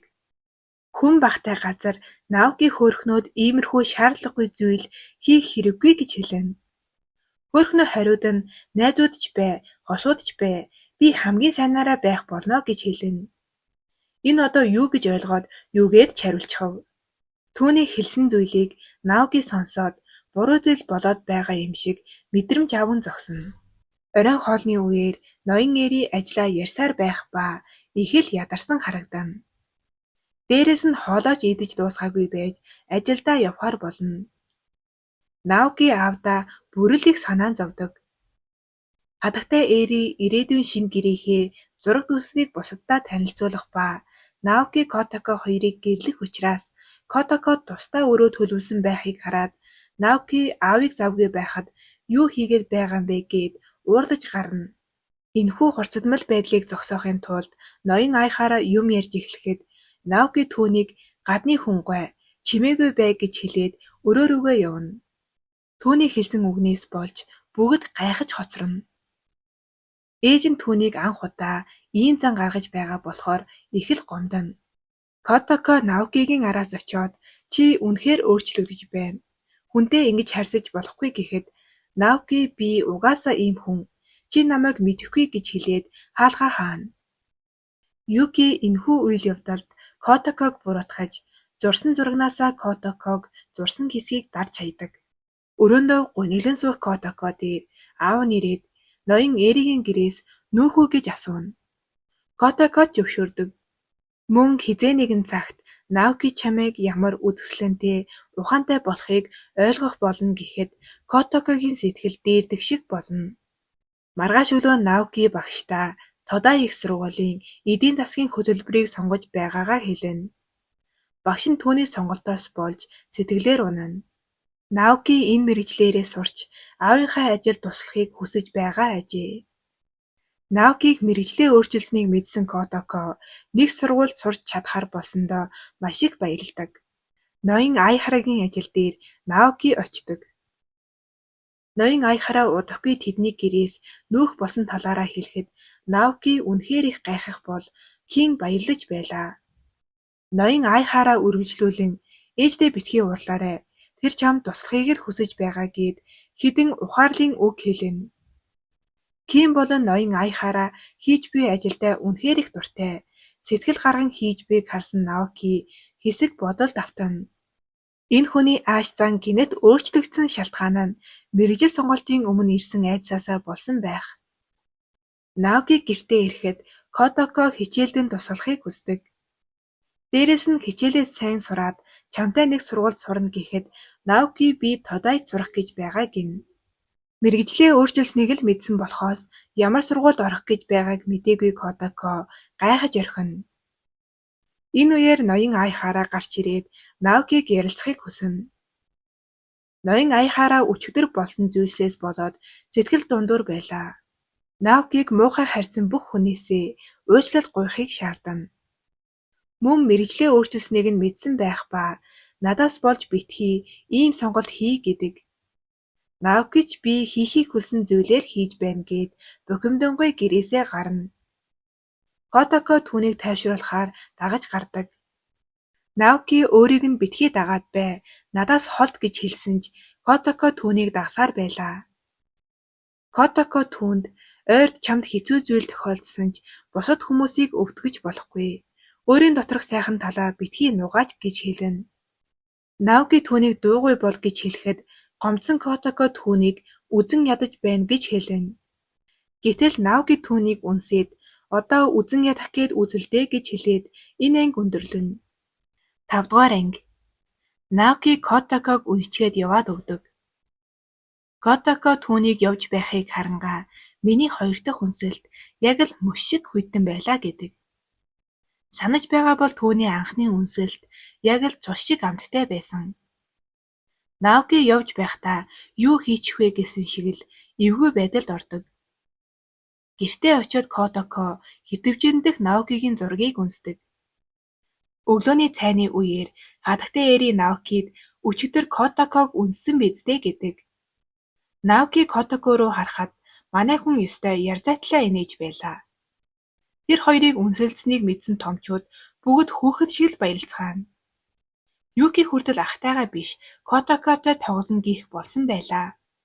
Аав ээж нь тэднийг гэрлээд хамт амьдрах гэж хэлэх үед Наоки хар хүл цувуулан сэрдэг. Цайны болсон зүйлс бүгд зүүд байжээ. Жинхэнэ өглөөний цайны үеэр Наоки өчигдрийн зүүдэлсэн зүйлс нь биелжихгүй гэсэн шиг сандарч байлаа. Яг л энэ үед Наоки гэрээсээ явмаар байна гэдэг.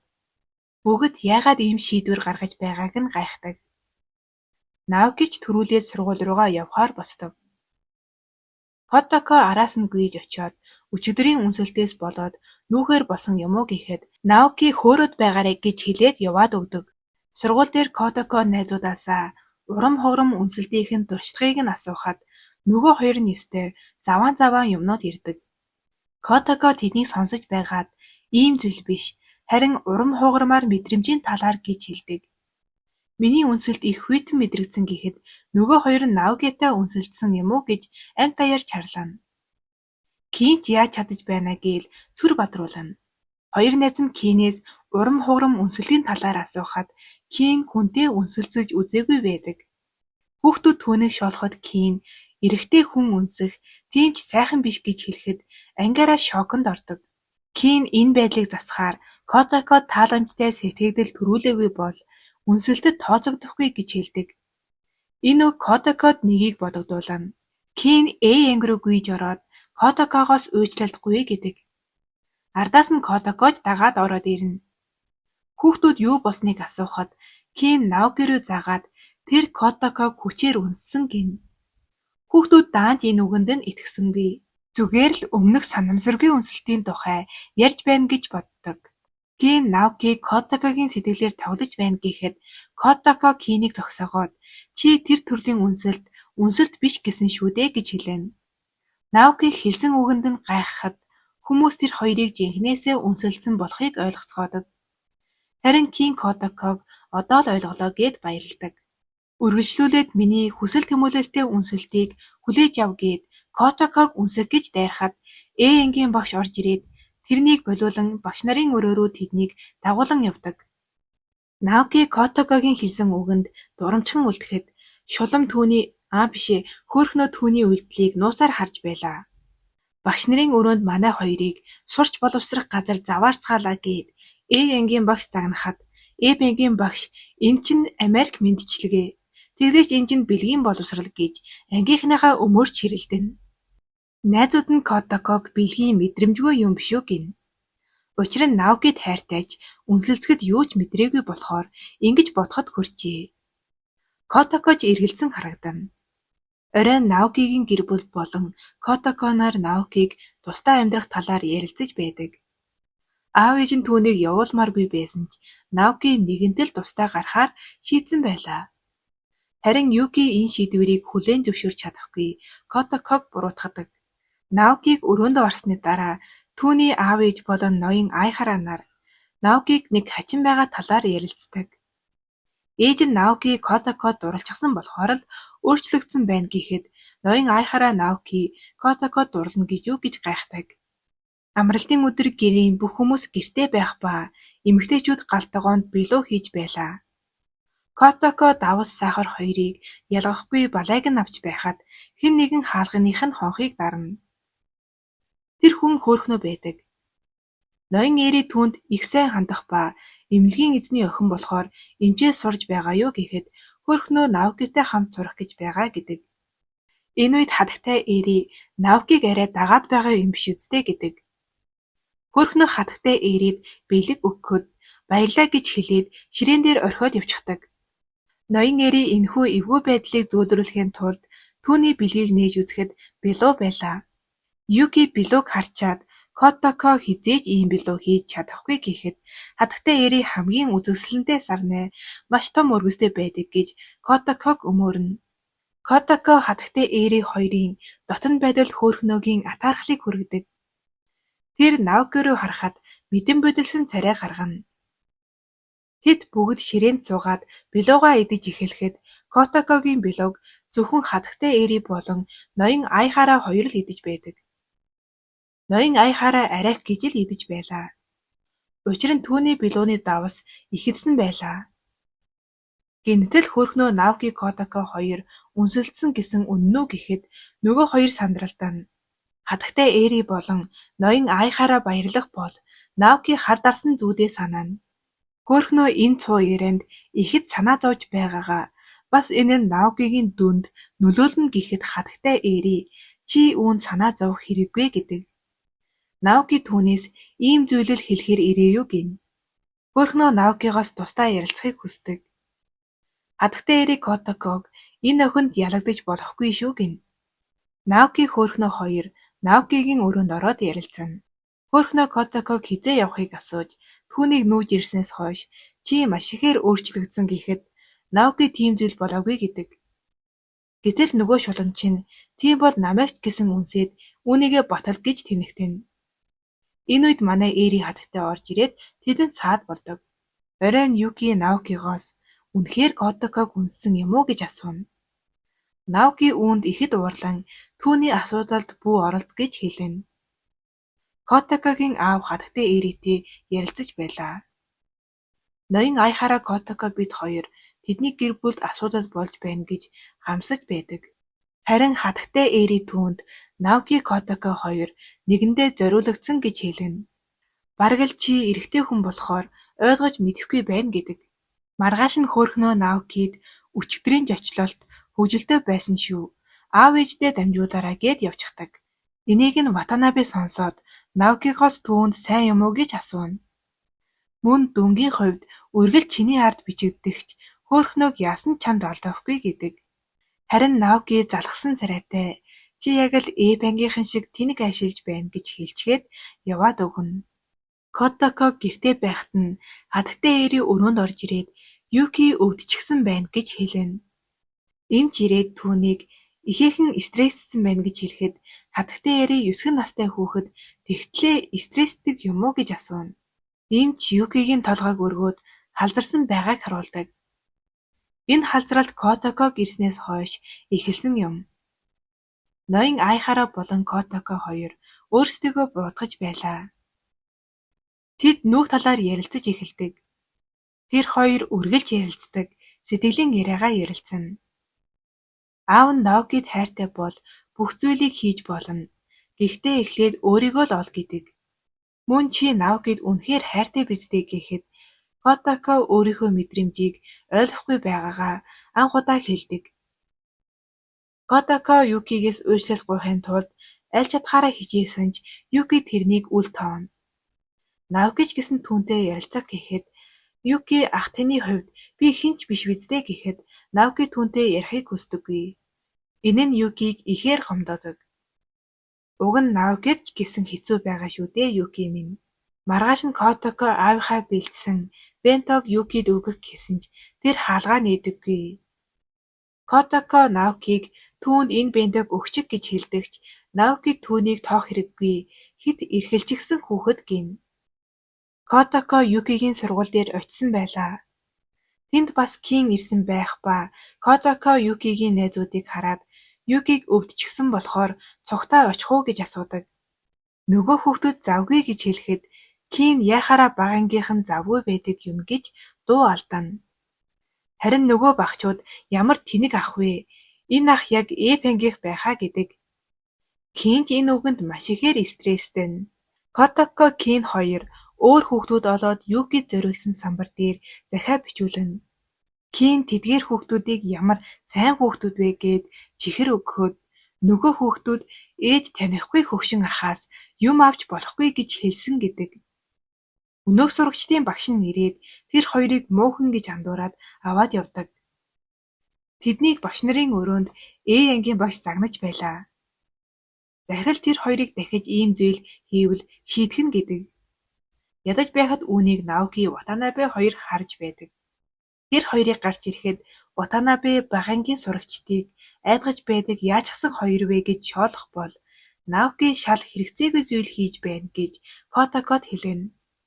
Энэ үг Кин таалагдаагүй тул Наокиг заандахад Наоки түүнийг үргэлжил тэнэг зүйл хийж байх юмаа гин. Энийг дэвшиж чадалгүй Котоко Наокид уралдаг. Котоко Наокид түүнийг тэнэг гэж дуудахаар бол Кин үнэхээр сайхан сэтгэлтэй. Тэр чамаас илүү дүүд чинь тусагж байна гэж хэлээд Кинийг аваад явна. Кин Котокод маш ихээр баярлаж байлаа. Котоко тэр оройжингоо Юкигийн ангийнхнаар нь явж самбар дээр сэтгэлийн үгийг нь бичүүлнэ. Түүнийгээ Юкигийн хаалганы доор шургуулад явхад Юки түүнийг хараад маш их баярлдаг. Наоки тэр самбарыг хараад түүнд энийг Котоко хийснийг хэлдэг. Юки Наокид Котоко танаас илүү надад санаа зовж байна гэж хэлэхэд Наоки өмнө нь зүүдэлсэн Юки өөрөөс нь илүү Котокод дуртай болсон зүүдийг сандаг. Мөн Юки та хурдан нүүж явбал таарна гэж хэлэхэд Наоки урлаад гараад явна. Түүнийг гарч явхад Юки ингэж хэлсэндээ харамсдаг. Наоки галтайгаа руугаа орохоор явж байхад гэрээхэн нь Наокигийн амьдрах газрын план зургийг Котокод харуулж байдаг. Энийг ч бас Наоки зүүдэлсэн билээ. Мөн түүнийг явсны дараа ноён Айхара болон Котоко хоёрыг үлдэж болно гэж ярьж байхыг сонссон Наоки аав ээждээ өөрийг нь хөөх хэрэггүй. Би өөрөө явчихж чадна гэж уурладаг. Тэр гэрээсээ гарах гэж байхад аав ээж хоёр нь орой гарах хэрэггүй гэдэг. Харин Наоки та нараас залхаж байна. Намайг ганцаараа минь орхих гэж уурлахад Котоко түүнийг алгадаад авдаг. Түүнийг аав ээжийнхээ сэтгэлийг ойлгохгүй байгааг гайхдаг. Наоки орой болсон ч гэрээсээ гараад явдаг. Котоко түүнийг гүйцэж очиод чамайг хүл харагдахын тулд хүйтэн зан гаргадаг гэж бодож байсан ч тийм биш байж өөрт чинь анхаарал тавьж байгаа хүмүүсийн сэтгэлийг ойлго гэдэг.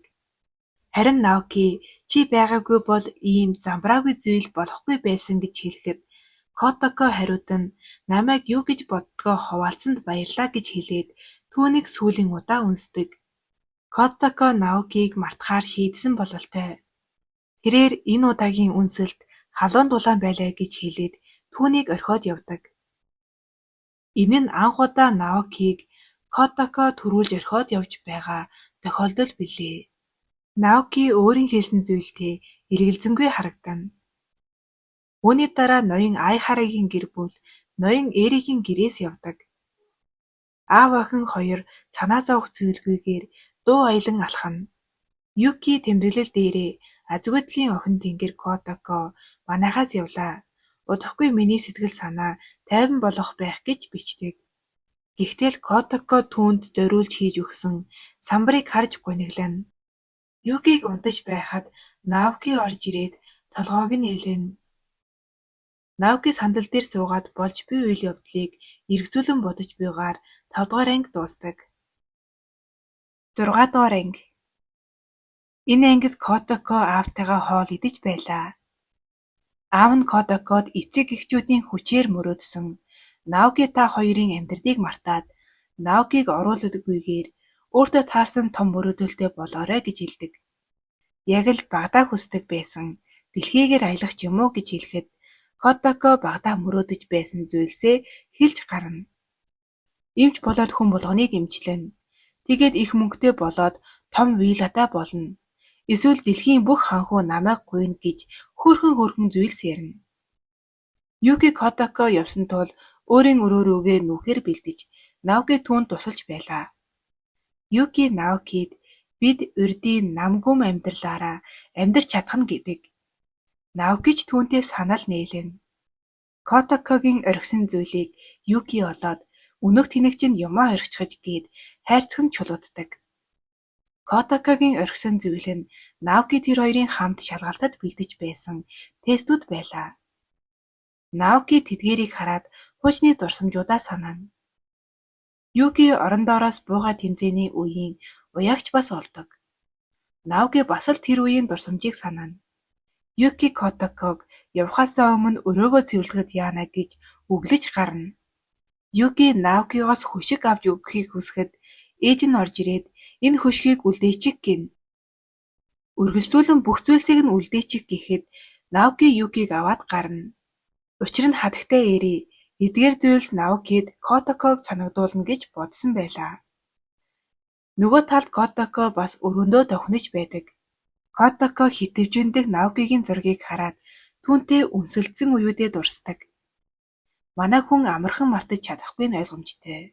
Наокич бас Котаког бодож байх ба түүнд хэлсэн хатуу үгнүүд болон Котакогийн хариу үйлдэлийг бодон хэвтэнэ. Сүүлийн үед болсон явдлууд түүний дүнд нөлөөлж тэр эхний зуудаж багтахгүй байлаа. Ватанабе 1-р байранд орсон байх ба Котако үүнийг харж гайхаж байхад Ватанабед сайн найз нь түүнийг дүнг хараад баярлана. Хүн болгон л Наокид юу болсныг гайхацгаана. Ватанабе өөрийгөө 1-р байранд орсныг хараад маш ихээр уйлана. Хүн болгон түүнд баяр хүргэж Наокиг энийг хүлээн зөвшөөрөхгүй байхдаа гэцгээв. Багш нарын өрөөнд Энгийн багш Наокигоос яагаад тестээ бөглөөгүй орхисныг асууж байлаа. Түүнээс сургууль болон гэрт нь асуудал гарсан уу? Ярилцмаар байвал хэлж болно шүү гэхэд Наоки танд хэлэх зүйл байхгүй гэдэг. Гэтэл багш нь дараа нь ярилцмаар байвал эндээс өөр чимээгүй газарт байж болно шүү гэж тэнэгтэнэ. Наоки хэрэггүй гэхэд багш нь дараагийн удаа тестээ хийгээрэй гэж хэлэх ба Наоки ч бас багш нарын өрөөнөөс гардаг. Тэдний яриаг сонссон Энгийн багш Энгийн багшийг завхай бодолтой гэхэд нөгөөх нь би тийм зүйлс боддоггүй. Чи өөрөө л тийм зүйл боддог гэж хэлэлдэнэ. Гэхдээ л ер нь нотой. Котако Наоки дээр очиод самбар дээрх оноо алдаатай биз дээ гэж асуухад Наоки тэр оноо үнэн гэж хэлээд яваад өгнө. Ватанабе ангидаа орж ирээд 1-р байранд орсноо түмэнд түгээнэ. Гэвч түүний сайн охин болох хөөрхнөө төгс оноо аваагүй биз дээ гэж хэлдэг. Котако аавынхаа ажил дээр хоол идэж байхад Кен хурж ирээд хамт хоол идэхийг хүсэж байв. Гэвч аав нь ирээд түүнийг явуулдаг. Аав нь Котакогоос Кен Эпенгийнх байх тийм ээ гэж асуухад Котако тийм ээ л гэж хариулдаг. Аав нь харин тийм байхаа. Кен сайхан сэтгэлтэйч Эпенгийнх баймаар тархины чадамжтай гэхэд Котако аав руугаа гомдсон царай гаргана. Наоки хичээлээ тасалсан байх ба түүний хоосон ширээг хөөрхнө харан гониглана. Ноён Эри Наокиг загнах бөгөөд тестээ хийгээгүй. Дээрээс нь хичээлээ тасалсан зэрэгт нь сэтгэл дундуур байлаа. Хатагтай Эри түүнийг болиулаад Наоки ямар ч байсан том их сургуульд асуудалгүй орно. Мөн ажиргалтай амьдрч чадна гэхэд аав нь ч бас хүлээн зөвшөөрнө. Гэхдээ эдгээр өгсөн Наокид дарамт болж тэр тэднийг орхиод явдаг. Хүн болгон түүнд өндөр хүлээлт тавьдаг тул дарамт болох нь ойлгомжтой. Юки хагасайн өдөр сургууль нь амьтны хүрээлэн орох тухайгаа хэлэх ба эцэг эхтэйгээ хамт явах ёстой гэдэг. Гэтэл тэр өдөр нь аав нь ажилтай, ээж нь эмээг нь асарна гээд завгүй байдаг. Наокиг дүүтэйгээ хамт явчих гэхэд тэр энэ удаа явж чадахгүй гэдэг. Сургууль дээр Котако яагаад Наокиг ирэхгүй байгаа гайхаж байлаа. Хоёр найз нь тэрнийг хараад одоо болтол түүнд санаа зовоод байгаа юм уу гэхэд Котако би түүнийг аль эрт мартсан. Зүгээр л түүнийг 5 хоног хичээлдээ ирээгүй болохоор гайхаж байна гэдэг. Гинэт ангийн охин нь Котакод чамтай уулзахаар Эри ирчихлээ гэж хэлдэг. Котако Наокиг өөртөө уулзахаар ирсэнд баярлан түүнийг хайсан ч олсонгүй. Котако гэж түүний нэрийг дуудахад Наоки биш Юки байлаа. Котако түүнээс яагаад энд ирснийг асуухад Юки маргааш амьтны хүрээлэн рүү цуг яваач гэж асууна. Котако гайхсанч Юки түүнд учир байдлаа хэлсэн тул түүнд зөвшөөрдөг. Хатагтай эрийг Котакогийн ав дээр очиод буцаад ирээч гэж гуйдаг. Учир нь Котако явснаас хойш Наоки өөрчлөгдсөн гэж бодож байгаа аж. Котако амьтны хүрээлэн явах тул Юкид хоол хийж байлаа. Гэхдээ халуун будаа гаран дээрээ тавьж мэдрэлдэж байхдаа нөгөө талд нь хоолны шатаж байдаг. Борон дунд Юкиг хүлээж байхад Наоки хүрээд ирнэ. Котако яагаад түүнийг ирснийг асуухад Юки түүнээс гуйсан болохоор гэж хэлнэ. Тэд хамтдаа амьтны хүрээлэнг тойрох ба манай Котако ийшээ тийшээ харайж өгнө. Энд зам байна, тэнд ч анааш байна гэж хүүхэд шиг л баярлана. Тэд сарамгчин хараад энэ чамтай адилхан юм байна. Үгүй чамтай адилхан гэж нэгээ явуулна.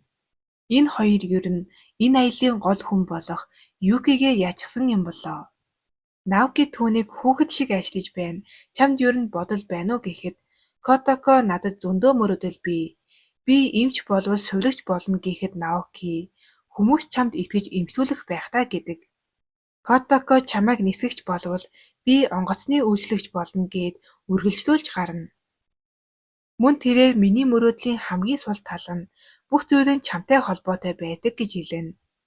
Тэд амрангаа хоол идэхээр болоход Котако өглөө хийсэн хоолоо гаргаж ирнэ. Наоки идэж болохоор юм уу гэд амсаж үзнэ. Котако ямар болж гэж асуухад Наоки яг л чи хийсэн юм шиг болжээ гэж хэлнэ. Котако хоолоо амсаж үзээд буцааж гаргах шахна. Котако хэрвээ чи ахлах тоогооч болвол би рестораны менежер болно гэхэд Наоки түүнийг сонсоод би чам шиг ирээдүйд юу хийж хаана байгаагаа төсөөлж чадахгүй байна гэж өөрийнхөө сэтгэлийн үгээ хэлнэ. Ихэнх ахлах ангийн сурагчид энэ бодлыг боддог нь гарцаагүй. Котако энэ үеэс авахуулаад ангийнхаа бүх хүүхдүүдийн мөрөөдлийг тэмдэглэж эхлэнэ. Ноён Эри ноён Айхарагийн ажил дээр ирэх ба тэр хоёр гэр бүлийнхэн талаар ярилцаж байлаа. Ноён Эри ноён Айхарагийн нүүсэн шалтгааныг зөвхөн Котако биш Наокигийн ээжийг мартаж чадаагүй болохоор биздээ гэдэг. Энэ үед бид ноён Айхара хатагтай Эрид сэтгэлдээ байсныг олж мэдэнэ. Ноён Айхара та хоёр бол сайхан хосууд харин надад өөд болсон ч гэсэн Котакогийн ээж байдаг гэж хэлдэг. Ноён Эриж үнийг мэдэж байлаа. Тэд үнэхээр сайн найзууд гэдэг нь харагдана. Ангид Ватанабе Наокиг ирэхэд болсноос хойш сурах ямар ч хүсэл тэмүүлэлгүй болчихлоо гэсэн л юм сууж байдаг. Котако тэдний ангид орж ирээд тэдний мөрөөдлийг асуудаг. Хүүхдүүд яах гээд байгаа юм бэ гэж цааргалсан ч Котако ангийнхан юу мөрөөддгийг мэдмээр байгаагаа хэлдэг. Ватанабе шал балаа юм гэснээ би лав Наокидаа нэг төвшөнд хүрэх мөрөөдөлтэй гин. Котако наадах чинь боломжгүй гэж түүнийг өдөнө. Үүний дараа бусад хүүхдүүд өөрсдийнхөө мөрөөдлийг хэлцгээнэ. Хөрхнө харин Наокиг дагаж амьдрна гэж балайрна. Котако багш нарын өрөө рүү ороод захирлаас мөрөөдлийг нь асуудаг. Захирлж асуултыг нь бодож байгаад бангийн багшаас мөрөөдлийг нь асуухад Олимпийн тамирчин болмоор байна гэдэг. Үргэлжлүүлээд ангийн багшаас мөрөөдлийг нь асуухад ангийн багш 6-аас 6 сар 6 өдөртөөгөөс хойш бэлдсэн төгөлдөр хуурч болно гэхэд бангийн багш болон Котако хоёр 666 зүтгэр байна гэж хашгирна. Тэр хоёрын гараараа үсгсэн байгаа загалмайг нь л харчих. Захирал нь бодож байгаад дугуй унамаар байна гэж хэлнэ. Оройн хоолны үеэр хатагтай Эри Наоки руу шижиг бүхий харахад Наоки түүнээс юу болсныг асуудаг. Түүний Наоки руу харж байсан шалтгаан нь Юки ээжтэй Наоки Котако хоёр амьтны хүрээлэнд болцсон гэд хэлчихсэн байдаг. Ээж нь үүнд маш их баярлаж Наокигаас болзоо ямар байсан гэж шалгаахад Наоки Юки рүү ууртаагаар хардаг. Юки түүнээс уучлалт гуйдаг. Котако мөрөөдлийн нэвтрээ дуусгачаад Наокигийн мөрөөдлийг юу бол гэж боддог. Тэр магадгүй нисгэж болохыг хүсдэг байх гээд Наокиг нисгэгчийн хувцастай өөрийгөө түүний хажууд онгоцны үйлчлэгчийн хувцастай байгаагаар төсөөлж өөрийгөө баясгана. Мөн эрэл хайгуулч, зурааж, удирдааж, сүшээний газрын тогооч, хөтлөгч гээд өөрийгөө түүнтэй хамт байгаагаар төсөөлж гарна. Түүний энэ байдлыг аав нь хараад их л гайхна. Котоко аавдаа амьтны хүрээлэн дэх үйл явдлыг ам дүүрэн шүдээ ярилцуулан аж аргалтайгаар ярьж байхад аав нь түүнийг аж аргалтай байхыг хараад баярлана. Аав нь түүний ярианаас Наокитай мөрөөдлүүдийг нь сонсоод түүнтэй хамт байгаагаар ирээдүгээ дахиад төсөөлөөрэй гэдэг. Ноён аяхаараа түүний мөрөөдлийн дэвтрийг нь унших гэхэд Котоко түүнээс булаагаад тэр хоёр нэгнийгээ хөөж хэсэг тоглосцгооно. Наокигийн өрөөний хаалгыг хэн нэгэн тогшлоо. Наоки хаалгаа нээхэд Котоко байдаг. Котоко түүнээс орж болох уу гэж асуухад Наоки зөвшөөрөн тэрний өрөө рүү ордог. Түүнийг харсан Юки болон хатагтай Эри хоёр бөөн баяр болдог. Наоки түүнээс яагаад ирснийг асуухад Котоко түүнд хүүхдүүдийн мөрөөдлийг бичсэн дэвтрээ өгдөг. Наоки тэр дэвтрийг хараад бүгдийг нь өөрөө хийсэн юм уу гэж асуудаг. Харин Котоко танай болон манай ангийнхан багш нар бүр захирал хүртэл тусалсан. Эдгээрийг сайн харвал өөрийнхөө юу сонирхож байгааг бас юу мөрөөдөж байгаагаа олж магадгүй гэхэд Наоки түүнтэй санал нийлдэг. Котоко үүнд баярлаж түүнийг тэврэхэд тэр хоёр хоёул эвгүй байдалд ордог. Котоко санаа зовсондоо өрөөнөөс нь гардаг. Мөн хаалганы гаднаас буцаж ирмээр байгаач энэ боломжгүй байх тийм үү гэж асуугаад явчихдаг. Наоки үүнийг сонсоод гайхдаг. Гэхдээ Наоки ч бас үүнийг хүсэж байсан нь гарцаагүй. 7 дугаар анги. Котоко гэрт нь буцаж ирэхийг хүсэж байгааг мэдсэн Наоки нэгийг эргцүүлэн хэвтэнэ. Маргааш нь Эри гэр бүл ноён Аяхарагийн хоолны газарт ирсэн байх ба хатагтай Эри ноён Аяхараад Котоко гэрт нь буцаж ирэх хүсэлтэй байгаа талаар хэлдэг. Энэ үед Котоко орж ирээд тэднийг бүгдийг нь ирсэнд хагартлаа баярлана. Аав нь Котокогоос Наокиг нь буцаж очихыг үнэхээр хүсэж байгааг нь асуухад Котоко Наокигоос танад очиж болох уу гэж асууна. Наоки хариулахаас өмнө Юки түүнд манайд ирж болно. Ах бит хоёрт асуудаггүй гэх ба Наоки үүнд санал нийлж том хүн болохын тулд сорилт хэрэгтэй. Үүнд Котоко яг тохирно гэж хэлдэг. Котоко Наокиг зөвшөөрсөнд баярлсандаа түүнийг тэврээд авдаг. Наоки үүнд дургүйцэхэд хатагтай Эри одоо сорилттойгоо нүр тулдаа гэж тэр хоёрыг шоолно. Манай Котоко Наокигийн гэрт буцаж ирээд ёстойлныг хөөрцөглөж өгнө. 12 сар бол зулсарын баяр дөхөж байлаа. Ноён Эригийн зассан Америк маягийн зулсарын том одыг харсан Котоко аав нь завгүй байдаг учраас зулсаар тэмдэглэж байгаагүй гэж хэлнэ. Хатагтай Эри үнийг сонсоод энэ жил ёстой тонсог үдэшлэг хийнэ гээд Наокигийн аав ээж Котоко гурав өөрсдийгөө баясхан бүжиглэнэ. Наокиг сургууль руугаа явж байхад Котоко гүйцэж ирээд зулсарын баяраар юу хүсэж байна? Чинийхээ төлөө гахаагаа хаална. Татгалзах хэрэггүй. Би хөөрхөн баян шүү гэнэ. Котоко түүнд юу хүсэж байгааг нь асуусаар Наокиг баггүй залхаана. Эцэст нь Наоки би зүгээр л амар амгалан амьдралыг хүсэж байна. Чи тийм зүйлийг мэдэхгүй л дээ гэж хэлнэ. Үүнийг сонссон Котоко амар амгалан амьдрдаг гэж юу хэлээд байгаа юм хэмээн гайхан хашгирна. Гэхдээ Котоког харахад Наокиг амар амгалан байлгахгүй нь тодорхой. Эпенгийнхэн зулсарын баяраар юу хийх талаараа ярилцаж байхад ангийнхан багш орж ирээд энэ жил зулсарын баяр тэмдэглэхгүй. Хичээлэл сайн хийцгээе гэж нэлээд шийдэмгий хэлдэг. Хүүхдүүд энэхүү шийдвэрийг эсэргүүцэж бид зулсарын баяраар хийх олон зүйлтэй. Та ганцаараа болохоор тэмдэглэхгүй гэж байгаа юм уу хэмээн асууна. Энэ үг үнэн байсан уу яасан багшийн зүрх өвдөж эхлэнэ. Ангид ч багш нь адилхан зүйл хэлнэ. Үүнийг сонссон хөөрхнөө Наокиг өөрийнх нь гэрт болох үдэшлэгт урьдаг. Котоко Наокигийн хэлсэн амар амгалан амьдрах гэж юу хэлж байгаа юм болоо гэд хатагтай Эригээс асуудаг. Хатагтай Эри үүнийг сонсоод нүдэн сэргийж хүн дурласан үедээ л төөрөлдөж таавгүй мэдрэмж төрдөг болохоор тэр амар амгалан байдлыг хүсэж байгаа байх гэж хариулна. Котоко бас Наокиг зулсарын баяраар юу бэлгэлэх вэ гэхэд хатагтай Эри ноён Эриг нэрч байсан аргаа зааж өгнө. Энэ нь нэхмэл байлаа. Ангидаа ороод нэхэж би Котоко Карсны найзууд нь Наоки шиг хөдөн хүндийн нэгэн наад бэлгийг чинь таалах болов уу гэж асуухад Котоко миний мэдих нэг хүн дээр хэрэгцсэн зүрх сэтгэлээ зориулж хийж байгаа болохоор тэр авахгүй байсан ч хамаагүй гин.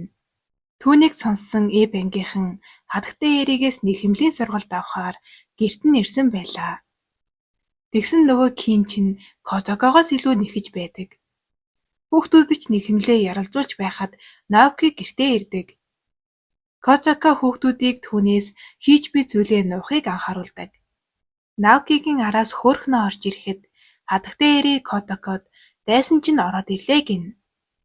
Тэр хоёрын гаргасан царайг л харчих. Хөөрхнөө Наокигийн өрөөнд орж ирээд түүнээс би чиний хувьд яг хэн болохоо мэдмээр байна. Хоёрынхаа дунд нууц байгаа шүү дээ гэж хэлвүүгүй юу? Тэр хоёрыг хаалганы гаднаас тагнуулдаж байсан Котоко хатагтай эри хоёрын хаалганд дэлгэгдэж Котоко Наоки дээр цай асгачихна. Котоко ч Наокиг амар амгалан байхгүй нь дамжиггүй. Маргааш нь Ангийн багш Ангид хичээл орж байхад бүх хүүхдүүд нойрмог, зарим нь бүр ширээгээд ирлээд унтаж байлаа.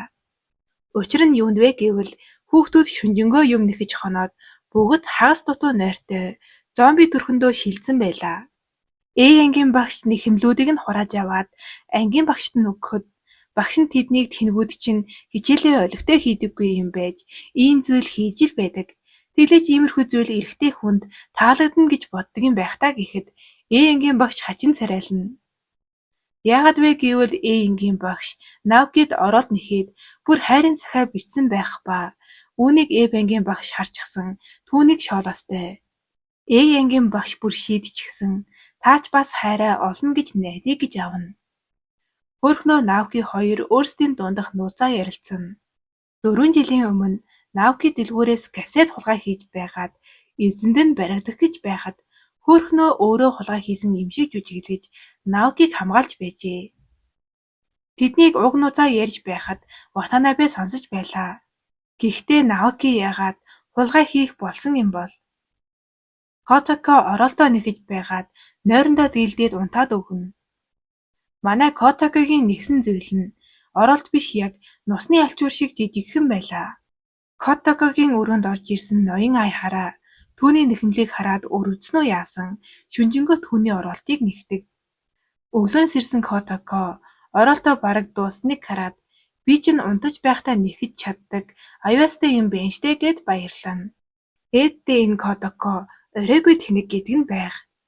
Сургуулийн зарлалын самбар дээр хүмүүс цугласан байх бөгөөд Котоко Наокиг дагуулж очиод юу болоод байгааг харуулдаг. Зарлалын самбар дээр 3 Ангийн гоц ухаантан Наоки хулгай хийж байсан нь баригдлаа гэсэн зураг байлаа.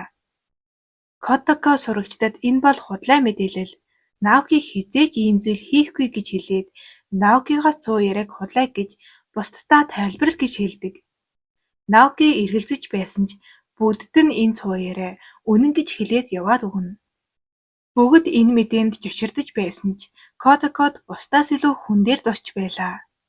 Хөөрхнөө ангидаа орж ирээд Ватанабег нэг сайн алгадаад авна. Хөөрхнөө Ватанабег энэхүү 100 яриаг тараасныг мэдсэн байлаа. Ватанабе хөөрхнөөгөөс уучлалт гуйсан ч хөөрхнөө юу гэж түүнийг уучлахав? Ангийн хаалгыг тас хийдэл хаагаад гараад явна. Ангийн найзууд нь Котоког аргадаж байх ба хулгай гэдэг чинь одоо байдгал зүйл болсон. Бид нар хөгжүүлэхийн тулд бүгд жижиг хулгай хийж байсан л гин. Гэхдээ энэ нь Котоког тайвшруулж чадсангүй.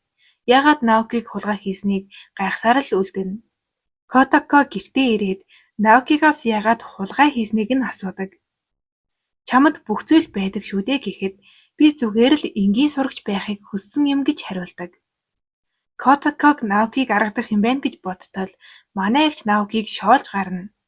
Наоки өөрийг нь шоолсонд гомдсноо яасан миний асуудалд оролцох хэрэггүй гээд уурлаад гараад явна. Котоко өөрийн мөнгөний гахааг хаална. Учир нь хулгай хийсэн зүйлээ эзэнд нь буцааж түлж байж л Наоки дахиж өөрийгөө буруутгах авахгүй гэж бодож байлаа. Наоки 4 жил өнгөрчихсөн. Одоо тийм зүйл хийгээд юу ч өөрчлөгдөхгүй гэхэд Котоко түүнийг чирээд газетны дэлгүүр рүү аваад явна. Котоко дэлгүүрийн үүдэнд ирээд гахааны мөнгө харуулan энэ хангалттай юу гэж асуув. Наоки миний асуудал болохоор би өөрөө шийдэн гэдэг. Тэр хоёрыг эзэн дээр нь очих гэж байхад хөөрхнөө гарч ирээд ийм зүйл хийх хэрэггүй гин. Үнэн дээр хөөрхнөө 4 жилийн өмнө Наокигийн өмнөөс мөнгөний төлчихсөн байж түүнд хэлэлгүй өдий хүртэл гүрийсэн байжээ. Үүнийг нь ч мэдэлгүй Наоки өөрийгөө хулгай хийсэн гэж бодон олон жил шаналсан байдаг. Хөөрхнөө ичихгүй Наокиг ичвэрдэр байдалд оруулах шахлаа гэж Котокод уурлана. Харин Наоки Котоког өмөрч түүний хийсэн бүх зүйл зөв байсан гэж хэлнэ. Хөөрхнөө Котоког түрхэн зөөр холдож байхыг хүснэ.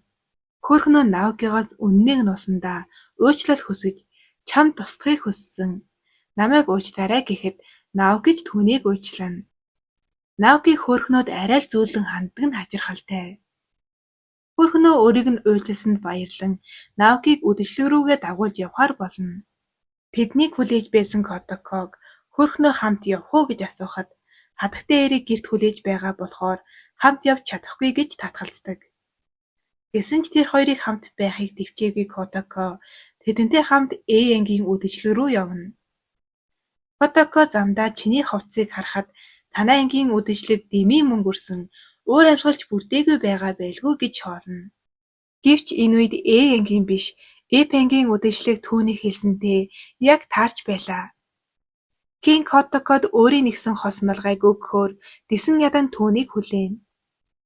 Энэ үед ангийн хаалга нэгдэх ба ангидаа орж ирсэн багшигаа Котоко хэмээн андууран Кин багшигаа озож өгнө. Тэд нэгнийгээ хараад бөөлч нь холгүй юм болно. Кин хүүгийн 2 дахь үнсэлт нь дахиад л эрэгтэй хүн байх заяатай байжээ. Котоко Эйенгийн үдэшлэг дээр ирээд ангайх нь холгүй юм болно. Эйенгийн хүүхдүүд Котоког яагаад ирснийг гайхах ба түүнийг өөрсдийнх нь ярьсан зүйлийг ойлгохгүй штэ гэхэд хөөрхнөө түүний төвшөндөл ярихад болно шүү дээ гэж солиорно. Үүнийг сонссон Котоко Наокид явлаа гэж хэлэхэд хөөрхнөө урдуур нь ороод яв гин. Наоки гэж хөлдөө юм юу ч хэлсэнгүй түүнийг явуулна. Котоко гэртээ ирэхэд гэрт нь хинч байдаггүй.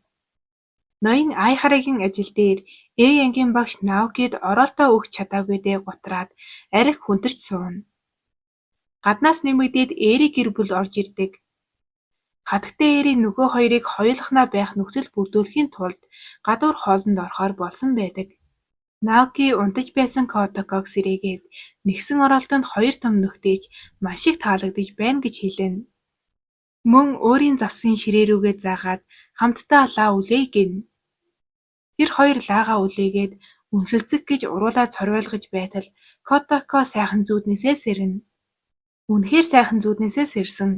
Дээрэс нь өлсөж байсан болохоор ууранд хүрээд ширээн дээрх хоолнуудаасаа идэж өгнө.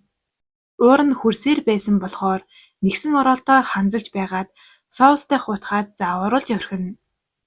Энэ үед Наоки ирэх ба тэр Котокогийн царайг хараад гайхаж орхино. Наокигийн гарт байх бэлгийг харсан Котоко өөрт нь өгөх гэж байна гэж бодоод баярлана. Уудан доторх цамц эрэгтэй хүнийх. Тэр тусмаа хөөрхнөөгийн Наокид нэгсэн цамц байдаг. Котоко хэсэг бантаж байгаад гал тогоо руу орж өөрийнхөө нэгсэн оролтыг нуух ба Наокид бэлгээ мартчихсан. Дараа жил гоё бэлэг өгнө гин. Наоки тийм зүйл хийх хэрэггүй гэж хачин харчгаад өрөөрөөгөө явна. Энэ одоо өөрөө бэлэггүй байж сүртэй гэдгэн. Котоко бэлгээ өгч чадаагүй дэ маш ихээр гутрана. Наокиж өрөөндөө харамссан байдалтай сууж байлаа. Энэ үед Котоко Наокигийн унгаас нь цаасыг олж харна. Хөөрхнөө уг цаасан дээр сэтгэлийг минь хүлээж авсанд баярлаа гэж бичсэн байхыг хараад Котоко ухаан алдаж ундаг. Энэ үйл явдлаар 7 дугаар анги дуусна. 8 дугаар анги. Уг үйл явдлаас хэд хоногийн дараа шинэ жил болж байлаа. Наоки Котокод их сургуулийн шалгалтандаа тэнцсэнд баяр хүргэж дараагийн 4 жил хамт өнгөрөх болсондоо баярлаж байгаагаа хэлдэг. Котоко баярлсандаа түүнийг үнсэх гэж байгаад зүүднээсээ сэрнэ. Энэ хүн ер нь юу бодож унтдаг болохоор байнга Наокиг зүүдэлдэг байна. Котоко орноосоо босоод жавчны өрөөнд ороход гэрийнхэн нь шинэ жилийн хоолоо идэж байлаа. Котако гэрээхэндээ миний шинэ оны эхний зүүдэнд Наокидээ нэг их сургуульд явж байсан гэхэд Наоки байж боломгүй юм гэсэн царай гаргана. Тэднийг ярилцаж байхад хөөрхнөө ирэх ба тэд хамтдаа Японы уламжлалт тоглоом тоглоно. Ноён Айхара Котако хоёрыг аав охин биш гэчихвээ гэсэн шиг хоёулаа асуултандаа хариулж чадахгүй нүүрэн дээрээ баахан сараачулсан байдаг. Маргааш нь ангийн багш ангийнхандаа нэг ч их сургууль тэднийг тэнцвүүлээгүй талаар хэлэхэд найзууд нь Котако санаа зовно. Котакоч гэсэн их сургуульд орж чадахгүй байвал яана гэж санаа зовн сууна. Котако ангийн багштаа энэ жил их сургуульд орохгүй. Нэг жил бэлдэж байгаад Наоки шиг тодайд ийлсэж орно гэхэд багш нь уг шийдвэрийг нь дэмждэг. Гэсэн ч одоо байгаа дүнгээрээ тодайтай ойрхон их сургуульд ч орж чадахгүй гэж хэлнэ. Ангийн багш ангийн багшийг Котакод хий дэмий найдвар төрүүлж байна гэхэд ангийн багш түүнийг ядаж ганц удаа юмнаас дутаж үзээч гэж хэлнэ. Ангийн багш нь Котаког сурахын оронд ажил дээр гарвал арай дээр юм биш үү гэхэд Котакод энэ санал маш ихээр таалагдаж тодайтай ойр ажил хайхаар болдог. Хатагтай Эри Котакод ямар ажил тохирох талаар ярилцаж байлаа. Онгоцны үйлчлэгч, дизайнер, модель гээд охин болгоны мөрөөдлийн ажлыг тэр хоёр мөрөөдөж байхад Наоки Юки хоёр тэднийг залгсан байртаа харж байдаг. Котако тодайтай ойрхон ажилд орно гэхэд Наоки үндэнд дургүйцэн. Ноён Эри Котаког өөрийнхөө компанид ажилд орохыг санал болгоход ноён Айхара Котаког өөрийнхөө хүчээр ажилд орох хэрэгтэй гэж хэлнэ. Гэрийнхэн нь бүгд нийлээд Котаког ажлын ярилцлаганд бэлдэж байлаа. Котакоч дуу шуутайхан өөрийгөө танилцуулахад бүгд энэ бүтэхгүй гэсэн царай гаргана. Хатагтай Эри түүнээс найз залуутай юу гэж асуухад Котако бодож явдаг нэг хүн бий гээд Наоки руу харин харж шийдэнэ. Миний сайн залуу, ухаантай, спортлог, дээрэс нь үнэхээр царайлаг, өөр юу гэж хэлүүлмээр байна гэхэд Наоки эвгүй байдал ордог. Үргэлжлүүлээд хатагтай Эри Котакогоос ажилд орсныхаа дараа хүнтэй гэлэхүү гэж асуухад Котако Наокигоос би үргэлжлүүлж ажиллаж болох уу гэж асууна. Тэднийг хажуунаас нь сонссон хүн тэр хоёрыг гэрэлжсэн гэж бодохоор байлаа. Котакогийн ярианаас залгсан Наоки түүнийг ажилд тэнцэхгүй юм байна гэж хэлээд орхиод явна. Манай эгч анхныхаа ажлын ярилцлаганд очиход ангийнх нь охин сууж байдаг. Котако ангийн охиноосоо нүд чинь яагаад ийм том болчихсон юм? Хагалгаанд орсон юм уу гэд чарлахад ярилцлаганд орж байсан хүмүүсийг тагнаж байсан ажилтан тэднийг ярилцлаганаас хөөдөг. Багш нарын өрөөнд ангийн багш Наокиг Япон даяар хамгийн өндөр оноо авсан гэж магтаж байхыг Котако сонсоод Наокигаар бахархаж гарна. Харин Наоки нэг тоосон шинжгүй зогсоно. Котакоч энэ мөчийг ашиглаад нэг ажилд тэнцснээ хэлнэ. Наокиг өндөр оноо авсныг Котако гэрээхэндээ хэлсэн байх ба ноён Айхарад түүнд зориулан онцгойлон хоол бэлдэж бүр яс мэлхээний цус түүнд өгдөг. Яс мэлхийн цус ядаргаа тайлж биеийн тэнхээ нэмдэг болохоор ноён Айхараа түүнд их сургуулийн шалгалтанд нь амжилт хүсэж түүнд энэ зүйлийг бэлтжээ. Наоки огж байж л нэг юм үүнийг уудаг. Аав нь Наокиг өндөр оноо авсанд маш ихээр бахархаж уйлах шахна. Харин Наоки тодайд тэнцэх тийм том зүйл биш гэж хэлээд санаа алдана.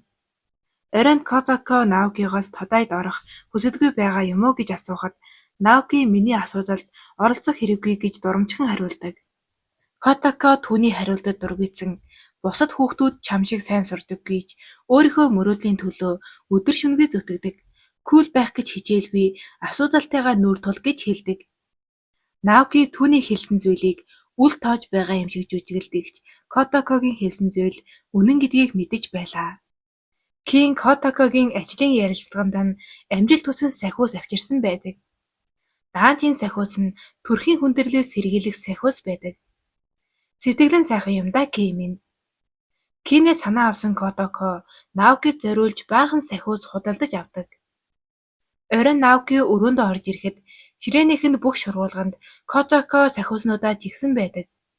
Түгжирлээс хамгаалах сахиус, амар амгалан гэр бүл, амжилттай суралцах, бүр төрхийн хүндрэлээс сэргийлэх гээд янз бүрийн сахиуснууд байхыг хараад Наоки ийм зүйл хийхээ боль гэж Котакод хэлнэ. Тэгсэн манай хүнд дахиад зөндөө сахиус байдаг.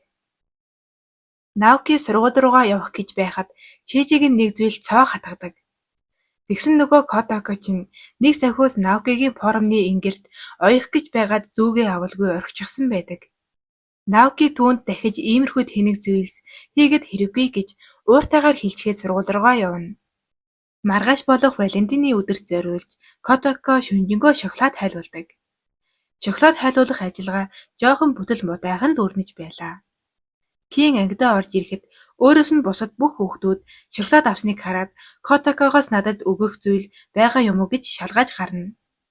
Угаасаа Котакод өгөх зүйл байхгүй учраас түүнээс уучлал гуйгаад орхиод явна. Котако Ватанабед сайн найзыгаа дэмжихээр Эйенгийн гадаа түүнийг хүлээж байлаа. Ватанабег ангидаа ирэхэд найз нь түүнд сайн гэдгээ зориг гаргаж хэлэхэд бие тоосон юм чинь иймэрхүү зүйл хэрэггүй гэж хэлдэг. Найз нь удахгүй төгсөх болохоор сүүлийн боломжоо алдсандаа гуниглан үлдэнэ. Хөөрхнөө Наокид ангийн үдээр дүүрэн огтуд шавчихсан байна. Чиж Валентины гол дүр хэвээрээ байна шүү гэж тал засна. Котако тэр хоёрыг нууцаар чанагж байхыг харсан хөөрхнөө нүдэн дээр нь Наокид хот цаг бэлгэлдэг. Тэр хоёрыг нууцаар харж байсан Ватанабе, Котако хоёр тэднийг хос цаг зүүн гэж бодохоор уур нь хүрч байлаа. Наокид шоколад уушил оваарсан байх бөгөөд Котако үүнийг хараад шоконд орно. Хатагтай ээри энэ бэлэгнүүд ямар ч хэрэгцээгүй. Наоки зөвхөн Котакогийн шоколадыг хүлээж авна гэж түүнийг хөөргөнө. Кийн ангидаа Котаког хүлээн догдлон сууна. Котако түүнд шоколад өгнө байх гэж нууцхан гордож байгаа нь тэр. Ангийн багш нь ганц шоколад авсан байх бөгөөд тэрийг Кинд гайхуулдаг. Котако Наокид өөрийн хайрласан шоколадаа өгөхөд Наоки үүнийг нь идмээргүй байгаагаа хэлнэ. Гэтэл хажуунаас нь ээж нь орж ирээд Котакогийн шоколадыг идэвхгүй бол оройн хоол өгөхгүй гэж сүрдүүлнэ. Наоки оройн хоол идэвхгүй байсан болно гэхэд Котако би чамд онигири хийж өгье гэнэ. Котаког аимшигтай хоол хийдгийг мэддэг Наоки аргагүй эрхэнд шоколадыг нь идэхээр болдог. Эхний удаа амсаж үзэхэд хатуу зүйл шүтэнд нь мэдрэгдэнэ. Котако яаж яваад ч юм хатагтай ээригийн алдаад утсан бүгжийг шоколадандаа хийсэн байх бөгөөд бүгжээ олсон хатагтай ээри маш их баярлана. Наоки чиний хийсэн шоколаднаас чинь халуунуугаа амтагдаж байна гэж хэлдэг. Оройн хоолн дээр Котакогийн хийсэн шоколаднаас болж Наокигийн дотор муухарж байлаа. Котако түүнээс уучлал хүсээд хүссэн юмыг чинь хийж өгье гэхэд Наоки маргааш их сургуулийн шалгалттай болохоор намайг зүгээр сайхан амраачих гэдэг. Наокиг унтаж байхад хөр шалын нохой хуцаад байсан учраас манай эгч гардан байлдаан хийхээр хөрших рүүгээ гүйнэ. Гүйж байхдаа хит их чимээтэй байсан болохоор Наоки нойрносоо сэрдэг. Арайкаж хөршийн нохойг чимээгүй болгосон чинь галын машины дууд дохио дангинаж өгнө. Котако үнэгч бас чимээгүй болгохоор өрөөнөөсөө гарна. Гүйж байхдаа дахиад л Наокиг сэрээдэг. Наоки гаднах чимээнээс биш Котакогоос болж унтаж чадахгүй байгааг манай хүн мэдэж байгаа ч юм алга. Котакогийн гаргасан чимээнээс болж хагас дутуу нойртой байсан Наоки арай ядан нүдэ нээхэд түүний хажууд Котако хэвтэж байдаг. Наоки яагаад түүнийг энд хэвтэж байгааг нь асуухад Котако яг Америк кино шиг гоё байгаа бидтэй хонгор минь. Шүнийг сайхан амарсан бидтэй гэж Наокигийн дургыг хүргэнэ. Наоки их сургуулийн шалгалтандаа орохоор явах гэж байхад Котакогийн ажлын ярилцлага болох газар нэг зүг учир хамт явъя гэж зүтгэнэ. Юки азгүйдлийн охин тэнгэртээ хамт явбал гарцаагүй азгүйдэлдээ нүүр тулна гэж ахтаа анхааруулхад Котако өөрийгөө Азийн охин тэнгэр гэж боддог талаараа хэлнэ. Наокигийн шалгалт өгөх сургууль руу хамт явж байхдаа Котако түүнд үргэлж байдаг шигээ сандралгүй хамгийн сайнаараа байхтал болно гэж урам өгнө. Энэ үеэр гэнтэл Котакогийн гэдэс өвдөж эхлэнэ. Наокигийн санааг зовоохын тулд Котако түүнд юу ч хэлдэггүй. Котакогийн гэдэс ихээр өвдөж эхлэхэд Наоки түүнийг анзаараад гэрлүүгээ буцахыг анхааруулдаг. Котако Наокиг их сургууль руугаа орж байхыг харахыг хүсэж байсан тул буцахыг хүсдэггүй. Тэр хоёр сургуулийн үүдэнд ирэхэд Котако Наокид амжилт хүсэж сахиус өгдөг. Наоки ч сахиусыг нь аваад Котакод ажлын ярилцлаганд нь амжилт хүснэ. Наокиг сургууль руугаа орохоор явхад Наоки урагшаа гэж Котако сүүлийн хүчээ шавхан хашгирна. Наоки яг сургууль руугаа орох гэж байхад Хүмүүс шуугилдаж эхлэнэ. Учир нь Котака өвдөлтнөөсөө болоод газар дунсан байлаа. Наоки түүн дээр гүйж ирээд зүгээрөө гэхэд Котака зүгээрээ гэж гүрийж байсан ч аимшигтай өвдөлтнөөсөө болоод ухаан алдаана. Наоки шалгалтаа орхиод түүнийг үрээд эмнэлэг явахаар алхана. Котака түүнийг бут гэсэн ч тэр явуулгүй Котаког эмнэлэгт хөргөж өгдөг. Эмнэлэгт унтаж байхтай хүртэл өөрт нь санаа зовж байхыг харсан Наоки шалгалтандаа явах хэсэгтээ эргэлзэнэ. Хатагтай эрийн ноён Айхара нар Котаког сэрээх бөгөөд түүний олгоо нь өвдөж байсныг хэлдэг. Мөн тэд Наокид санаа зоволтгүй тэр шалгалтандаа явсан одоо бараг 1-р байранд орчихсон байгаа байх гэж хэлдэг. Котако арайх гэж тайвширч байхад Наоки орж ирээд шалгалтандаа яваагүй гэдгээ хэлдэг. Котако өөрөөс нь болж Наоки шалгалтандаа орж чадаагүй гэж өөрийгөө буруутган уйлна. Харин Наоки Котаког харангаа нэг зүйл бодож байгаагаар энэ анги дуустдаг. 9-р анги. Ноён Айхара Котако хоёр Наокигаас уучлал гуйж байгаар энэ анги эхэлнэ. Наокигийн эцэг их түүнийг дараа нь дахиад шалгалт өгсөн ч 1-р байранд орж чадна гэж ярих нь Наокид дарамт болж байгаа бололтой өрөөрөөгөө явна. Котакож энэ байдалд өөрийгөө буруутгана. Маргааш өглөө алдарт зарлалын самбар дээр гоц ухаантан Эри Наоки Эбэнгийн Айхара Котаког хайрлах сэтгэлээсээ болоод Токиогийн их сургууль орж чадаагүй гэсэн утгатай цаас наасан байлаа. Үүнийг харсан Котако хагартлаа баярлана. Энэхүү үйл явдлыг Энгийнхэн яаж зүгээр өнгөрөөх вэ? Манай Котаког ангидаа оруулаад нүдэж гарна. Энэ гэхдээ арай л зэрлэг байгаа юм да. Авралын од болсон Кин энэ яргаллыг зогсооно. Кин хөрхнөө түлхэхэд Ватанабе түүнийг зохино. Кин ч яаж дотхов зөрүүлэн зохилцсон. Гэсэн чинь хөөхнөө Котаког ноёны толгой 4 харагдтал алгаддаг. Котакож яаж зүгээр байх вэ? Зөрүүлэн алгадана. Энэ зодон Эп болон Энгийн цус тулаан болж хувирна. Ангидаа орох гэж байсан Наоки тэднийг хараад нүд нь тавх шиг том болж байгааг харахад нэлээд зэрлэг зодон болж байгаа нь дамжиггүй. Зодооны дараа 2 ангийн багш нар хэдэн сурагчдаа зүгээр байгаа эсхийг шалгана. Тэд энэ явдлын буруутнаар нэг нэгнийхээ ангийн сурагч нарыг буруутгаж хэрэлдэнэ. Сурагчид нь нэгнийгээ нүдэрээ зодоостой. Хүүхнээс болсон царайтай Котако Наокитой уулзах гэж оролдох үед Наоки түүний царайг хараад зог дусна. Котако түүнтэй уулзах болсон шалтгаан нь өөрийг нь хайрлах сэтгэлээсээ болоод тулаан их сургууль орж чадахгүй болсон Наокид баярлаа гэж хэлхийг хүссэн байлаа. Тэгсэн Наоки түүнээс болж шалгалтаа хаяагүй байдаг. Түүний шалгалтаа өгөөгүй шалтгаан нь эмч болохоор шийдсэнд байлаа. Наоки өөрийн мөрөөдлийг олсонд Котако хэн хүнээс илүү баяртай байлаа. Одооноос эхлэж Котакогийн мөрөөдөл нь сувилагч болох болжээ. Өөрсдийн ирээдүйг төсөөлж буй Котаког хоёр найз нь дуудаж бодит байдалд авчирна. Орой Наоки гэрээхэндээ эмч болохыг хүсэж байгаагаа хэлнэ. Гэрээхэн нь түүнийг мөрөөдлөө олсонд үнэхээр их баярлаж байлаа. Юки аавдаа би том болоод таны компанийг өвлөж авах болохоор битгий гуниглаарай гэхэд аав нь түүний өгөнд баярлана. Котакож яаж дутхав сувилагч болохоор шийдснээ хэлнэ. Тэрний сонголтод томчууд бүгд баярлана. Наоки ч яндаа л гэсэн царай гаргана. Хатагтай эрэж нийгэм бодсон бололтой тодоо их сургуультай ойр шинэ байшин хайхаар болно. Юун төлөө эцийг нь үздэг охин билээ. Котако сувилагч болох шалгалтаа бэлдэх бөгөөд Наокиг туслахыг хүсдэг. Котако хэтэрхий хиймээр залхаад байсан ч Наоки түүнд амжилт хүсдэг. Маргааш өглөөнд сургууль дээр үйл явдал өрнөнө. Котаког зөвхөн Акита гих сувилагч бэлддэг хувийн сургуулиар эсвэлэх боломжтой гэсэн хариу явуулжээ.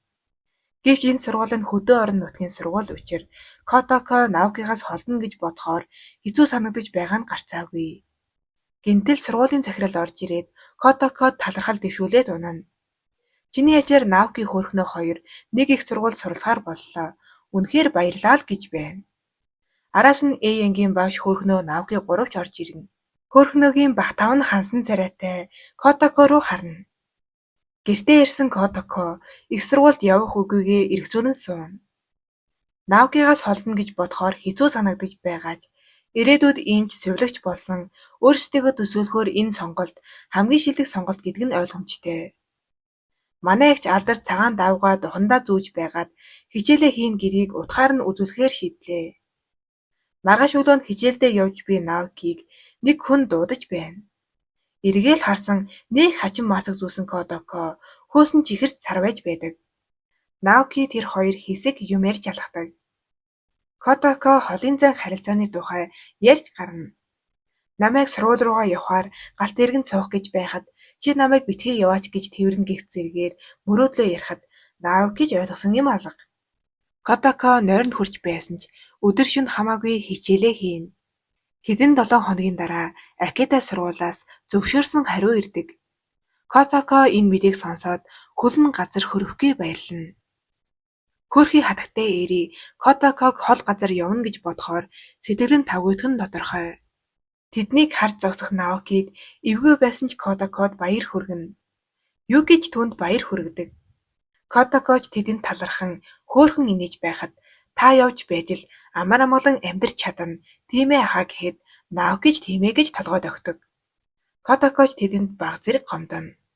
Маргааш өдөр нь Котокогийн хоёр найз Наоки та хоёрт ямар ч боломж үлдээгүй гэх мэт хэдэн үг Котокод хэлнэ.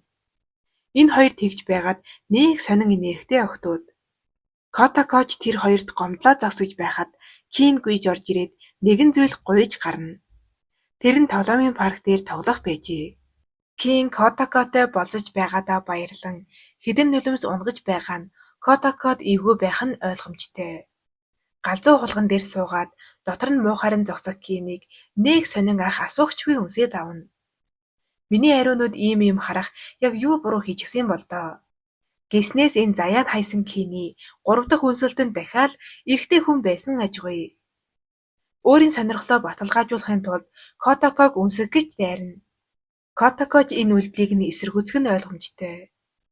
Кин гомцсондоо сэтгэлийн хідэн үгээ хэлнэ. Гэвч Котокогийн сэтгэлд Наокигаас өөр багтах хүн үгүй учраас нэг мөсөн Киний сэтгэлээс татгалзана. Кинч түүнийг ойлгоно. Энэ киноны 9 ангийг үзсэн миний хувьд Кин л дээр сонголт байсан юм да Котоко минь. Дараагийн үзэгдэл Тонон сургуулийн төгсөлтийн өдрөөр үргэлжлэнэ. Сургуулийн шилдэг төгсөгч Наоки үг хэлэх нь ойлгомжтой. Энэ ангийн багш улаан цагаандаа гарчихсан байгааг л харж ах. Харин Котоко 3 жилийн хугацаанд Наокитай өнгөрөөсөн бүх дурсамжаа бодон сууна. Төгсөлтийн гэрчилгээ олгох үйл ажиллагаа эд өрнөж байлаа. Гэрчилгээгээ авсан манай эгч Наоки руу харж малтаж байгаад нилээн ахтар очиод унчхна. Наоки унасан зүйлийг нь авч өгч байхдаа ийм зүйл болно гэж мэдэж байсан юм л гэж байна. Тэгэд мэдэж байсан бол унаж байхад нь гараад осоод хүлээж байдаг газар штий.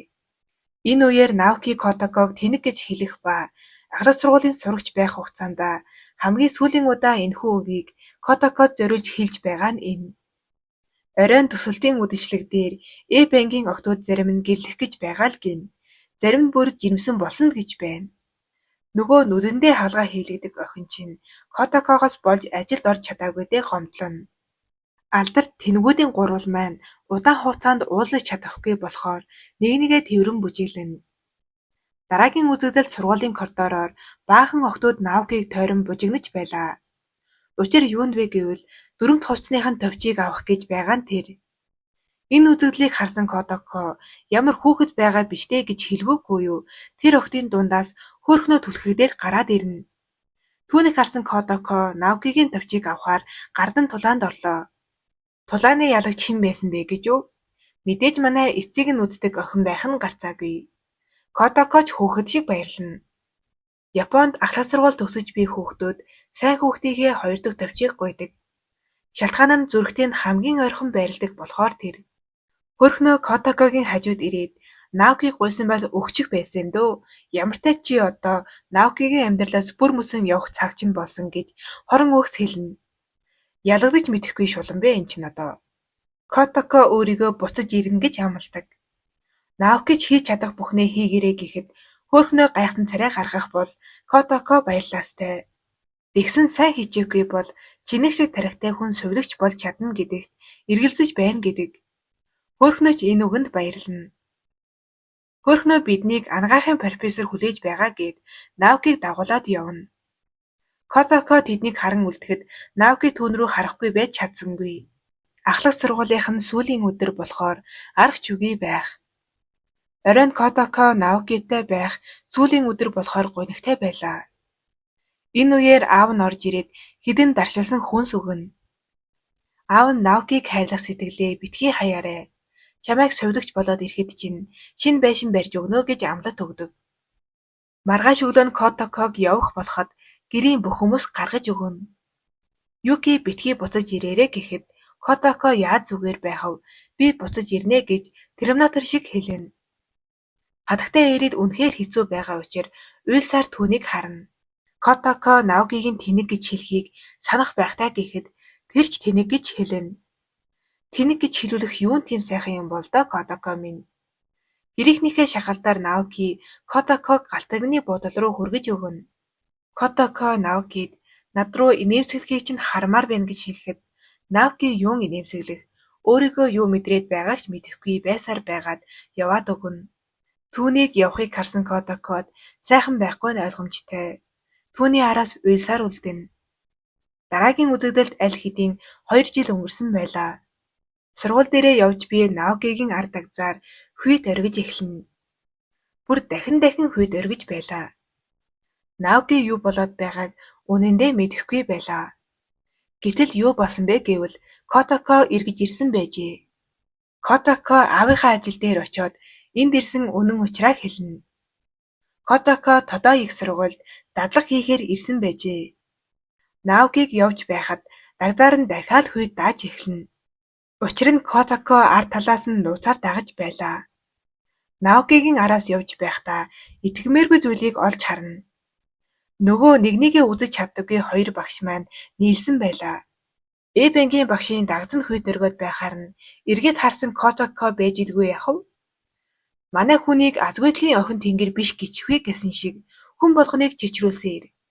Котокоч та хоёрын харийн түүхийг сонсомоор байна шүү гэж хэлчихэл явлаа. Котоко Наокитай уулзахаар урагшаа алгахад хөөрхнөө гарч ирээд зам хаана. Котокогийн нуугдаж байгаа царайг нь л харчих. Наокиг хөөрхнөөгийн хажууд инээж байхыг хараад Котоко гуниглаж орхино. Баахан шинжилгээний дээж барьсан Котоко юу хийхээ мэдэхгүй мэдэн бодолж явсаар хамаг шийсний дээжээ нэг эмч рүү асгачдаг. Тэр нь хэн байсан бэ гэвэл төрсөөр төрөлдөө гихчээр Наоки байж таардаг. Наокич па юу болчих вэ гэсэн чинь Котоко зогсож байдаг. Пэх тэгсэн нөгөө Котоко чинь асгасан дээжээ гараараа самардаж өгдөг. Наоки түүний хийж байгаа үйлдэлийг хараад чи ч ерөөсөө өөрчлөгдөөгүй байна шүү гэж гайхан хэлнэ. Гэрхнэж Котоког огт өөрчлөгдөөгүй байна л гэж байна. Ичих нүрээ элгэндээ наасан Котоко маань би 1 см өндөр болсон. Бас миний хөхний хэмжээ F-cup болж томорсон л гэд хэлээд хажлаа. Тэгсэн нөгөө Наокигийн баярлаж байгаа царайг л харчих. Котоко ноён нэрийг дарс хийж өгөх гэж байтал хөөрхнөө дундуур нь орж би ноён нэрийн эрүүл мэндийг хянаж байгаа. Тиймээс хоёрхан аягаар дарс ууж болно гэж хэлнэ. Харин цай ууж болно гэд цай авчирхаар босоход Котоко би хийж өгье гэд гал тогоо руу орно. Гэвч Котоко 2 жил энэ гэрт ирээгүй тул аяг тавны байрлал өөрчлөгдсөнийг мэдсэнгүй. Нөгөө жаргах замын садаачин харин бүгдийг нь мэдэж байдаг. Котоко аягнуудаа хайж байгаад хэдэн тавг унгаагаад хагалж хана. Нөгөө хоёр чинь хагарсан хэсгүүдээ булаацалдаж байгаад хөөрхнөөгийн хурууг зүсэж орхино. Наоки хөөрхнөөг хагалгааны эмч болох байж яаж өөрийгөө гэмтэж чадваа гэх зэргээр түүнийг халамжилж байхдаа Котокогийн хурууж зүсэгдсэнийг анзаарсангүй. Хөөрхий Котоко өвдөж байгаагаа сэтгэл дотроо л Наокид хэлнэ. Маргааш өглөө нь Котоко Акита руу буцахаар болсон байлаа. Наоки түүнийг тоохгүй байсанд Котоко нэг тоосонгүй. Харин ч Наокиг зөвхөн хичээлдээ анхаарлаа хандуулад Японы хамгийн шилдэг эмч болвол хүмүүсийн хажууд итгэл бардам би энэ эмчийг бүтээсэн юм гэж хэлэх болно хэмээн мөрөөдөн сууна. Түүний хэлсэн үгийг Наоки сонсоод санал нийлэх мэт бодолд автана. Ер нь Котокогийн олгоо өвдөөд эмнэлэгт очсон мөчөөс л Наоки эмч болно гэж шийдсэн билээ. Котоко явхаасаа өмнө гэрт нь байгаа бүх хүмүүст эрүүлэн сууж байгаарай гэж хэлээд явна. Хатагтай яриг Котоког гаргаж өгчхөөд буцаж ирээд Наокид хэдэн үг хэлнэ. Хэрвээ одоо л Котокод сэтгэлээ илчлэхгүй бол дахиж хизээж эргэж ирэхгүй гэж хэлнэ. Наоки сэтгэл дотроо юу болоод байгааг ойлгохгүй бодол тавтана. Эцэст нь нэг юм Котоког үнэн сэтгэлээсээ хайрладаг болохоо ойлгож түүний араас гүйнэ. Наоки арай гэж гал тэрэгний буудлалд очдогч аль хэдийн оройтсон байлаа. Котоко гэж хичнээн дуудсан ч хэн ч хариу өгсөнгүй. Хэдий гунигтайж энэ кино хайртай хүндээ цаг алдуулгүй сэтгэлээ илэрхийлэхгүй бол хизээж эргэж ирэхгүйгээр явчихаж магадгүй шүү гэсэн хүн мессежийг үлдээсэн кино юм. За худлаа яриад жихав. Наокиг арай хийж галт тэрэгний буудлал дээр очиход үнэхээр л Котоко бүр мөсөн явчихсан байдаг. За бүр худлаа яриад жихав. Өнгөрөн явах галт тэрэгний араас гуниглан харах Наокигийн нүдэнд хэн нэгэн харагдаж эхэлнэ. Мэдээж тэр хүн Котоко байдаг. Наоки түүн дээр гүйж очиод сэтгэлээ илчлэн түүнийг тэвэрнэ. Тэр мөчид Наоки өөрийнхөө тэвэрт хамгийн их хайрлаж буй эмэгтэйнд байгааг чин сэтгэлээсээ мэдэрч байлаа. Наоки Котоког тэвэрсэн чигээрээ битгий яваач, миний хажууд үрд үлдээч гэж хэлээд халуун дулаанаар түүнийг үнснэ. Киноны төгсгөлийн сценд тэд гэрлээд дуустдаг. Котоког Акита явж чадаагүй, сувилагч болж чадсан болов уу гэж бодож байвал 2013 оны шинжилсэн хувилбарт сувилагч болсон байгаагаар гардаг. Наоки ч тухайн цувралд 2013 оны Наокитэй эмнэлгийн коридороор зурж байгаагаар гардаг. Энэ хүрээд 30 жилийн өмнөх Итозурана Кис кино Котоко болон Наоки хоёрын мартагдашгүй хайрын түүхээр өндөрлөж байна. Наокигийн хүйтэн мэт боловч үнэндээ халуун сэтгэл, эргэлзээгүй зан нь олон үзэгчдийн сэтгэлд үлдсэн бол Котокогийн тууштай гинэн хайр энэ түүхийг илүү амьд болгосон юм. Наокигийн дүрийг бүтээсэн Такаши энэ дүрээрээ тухайн үеийн Азийн хамгийн алдартай залуу жүжигчдийн нэг болж байжээ. Харин энэхүү түүхийн их болсон мангаг бүтээсэн Тадакору харамсалтай нь бүтээлээ бүрэн дуусгаж амжилгүй 1999 онд таалал төгссөн байдаг. Гэсэн ч түүний бүтээсэн Котоко Наоки хоёрын хайр дэлхийд даяар олон удаа дараа нь болон дахин бүтээгдэж өнөөдөр хүртэл хүмүүсийн зүрхэнд амьдарсаар байна.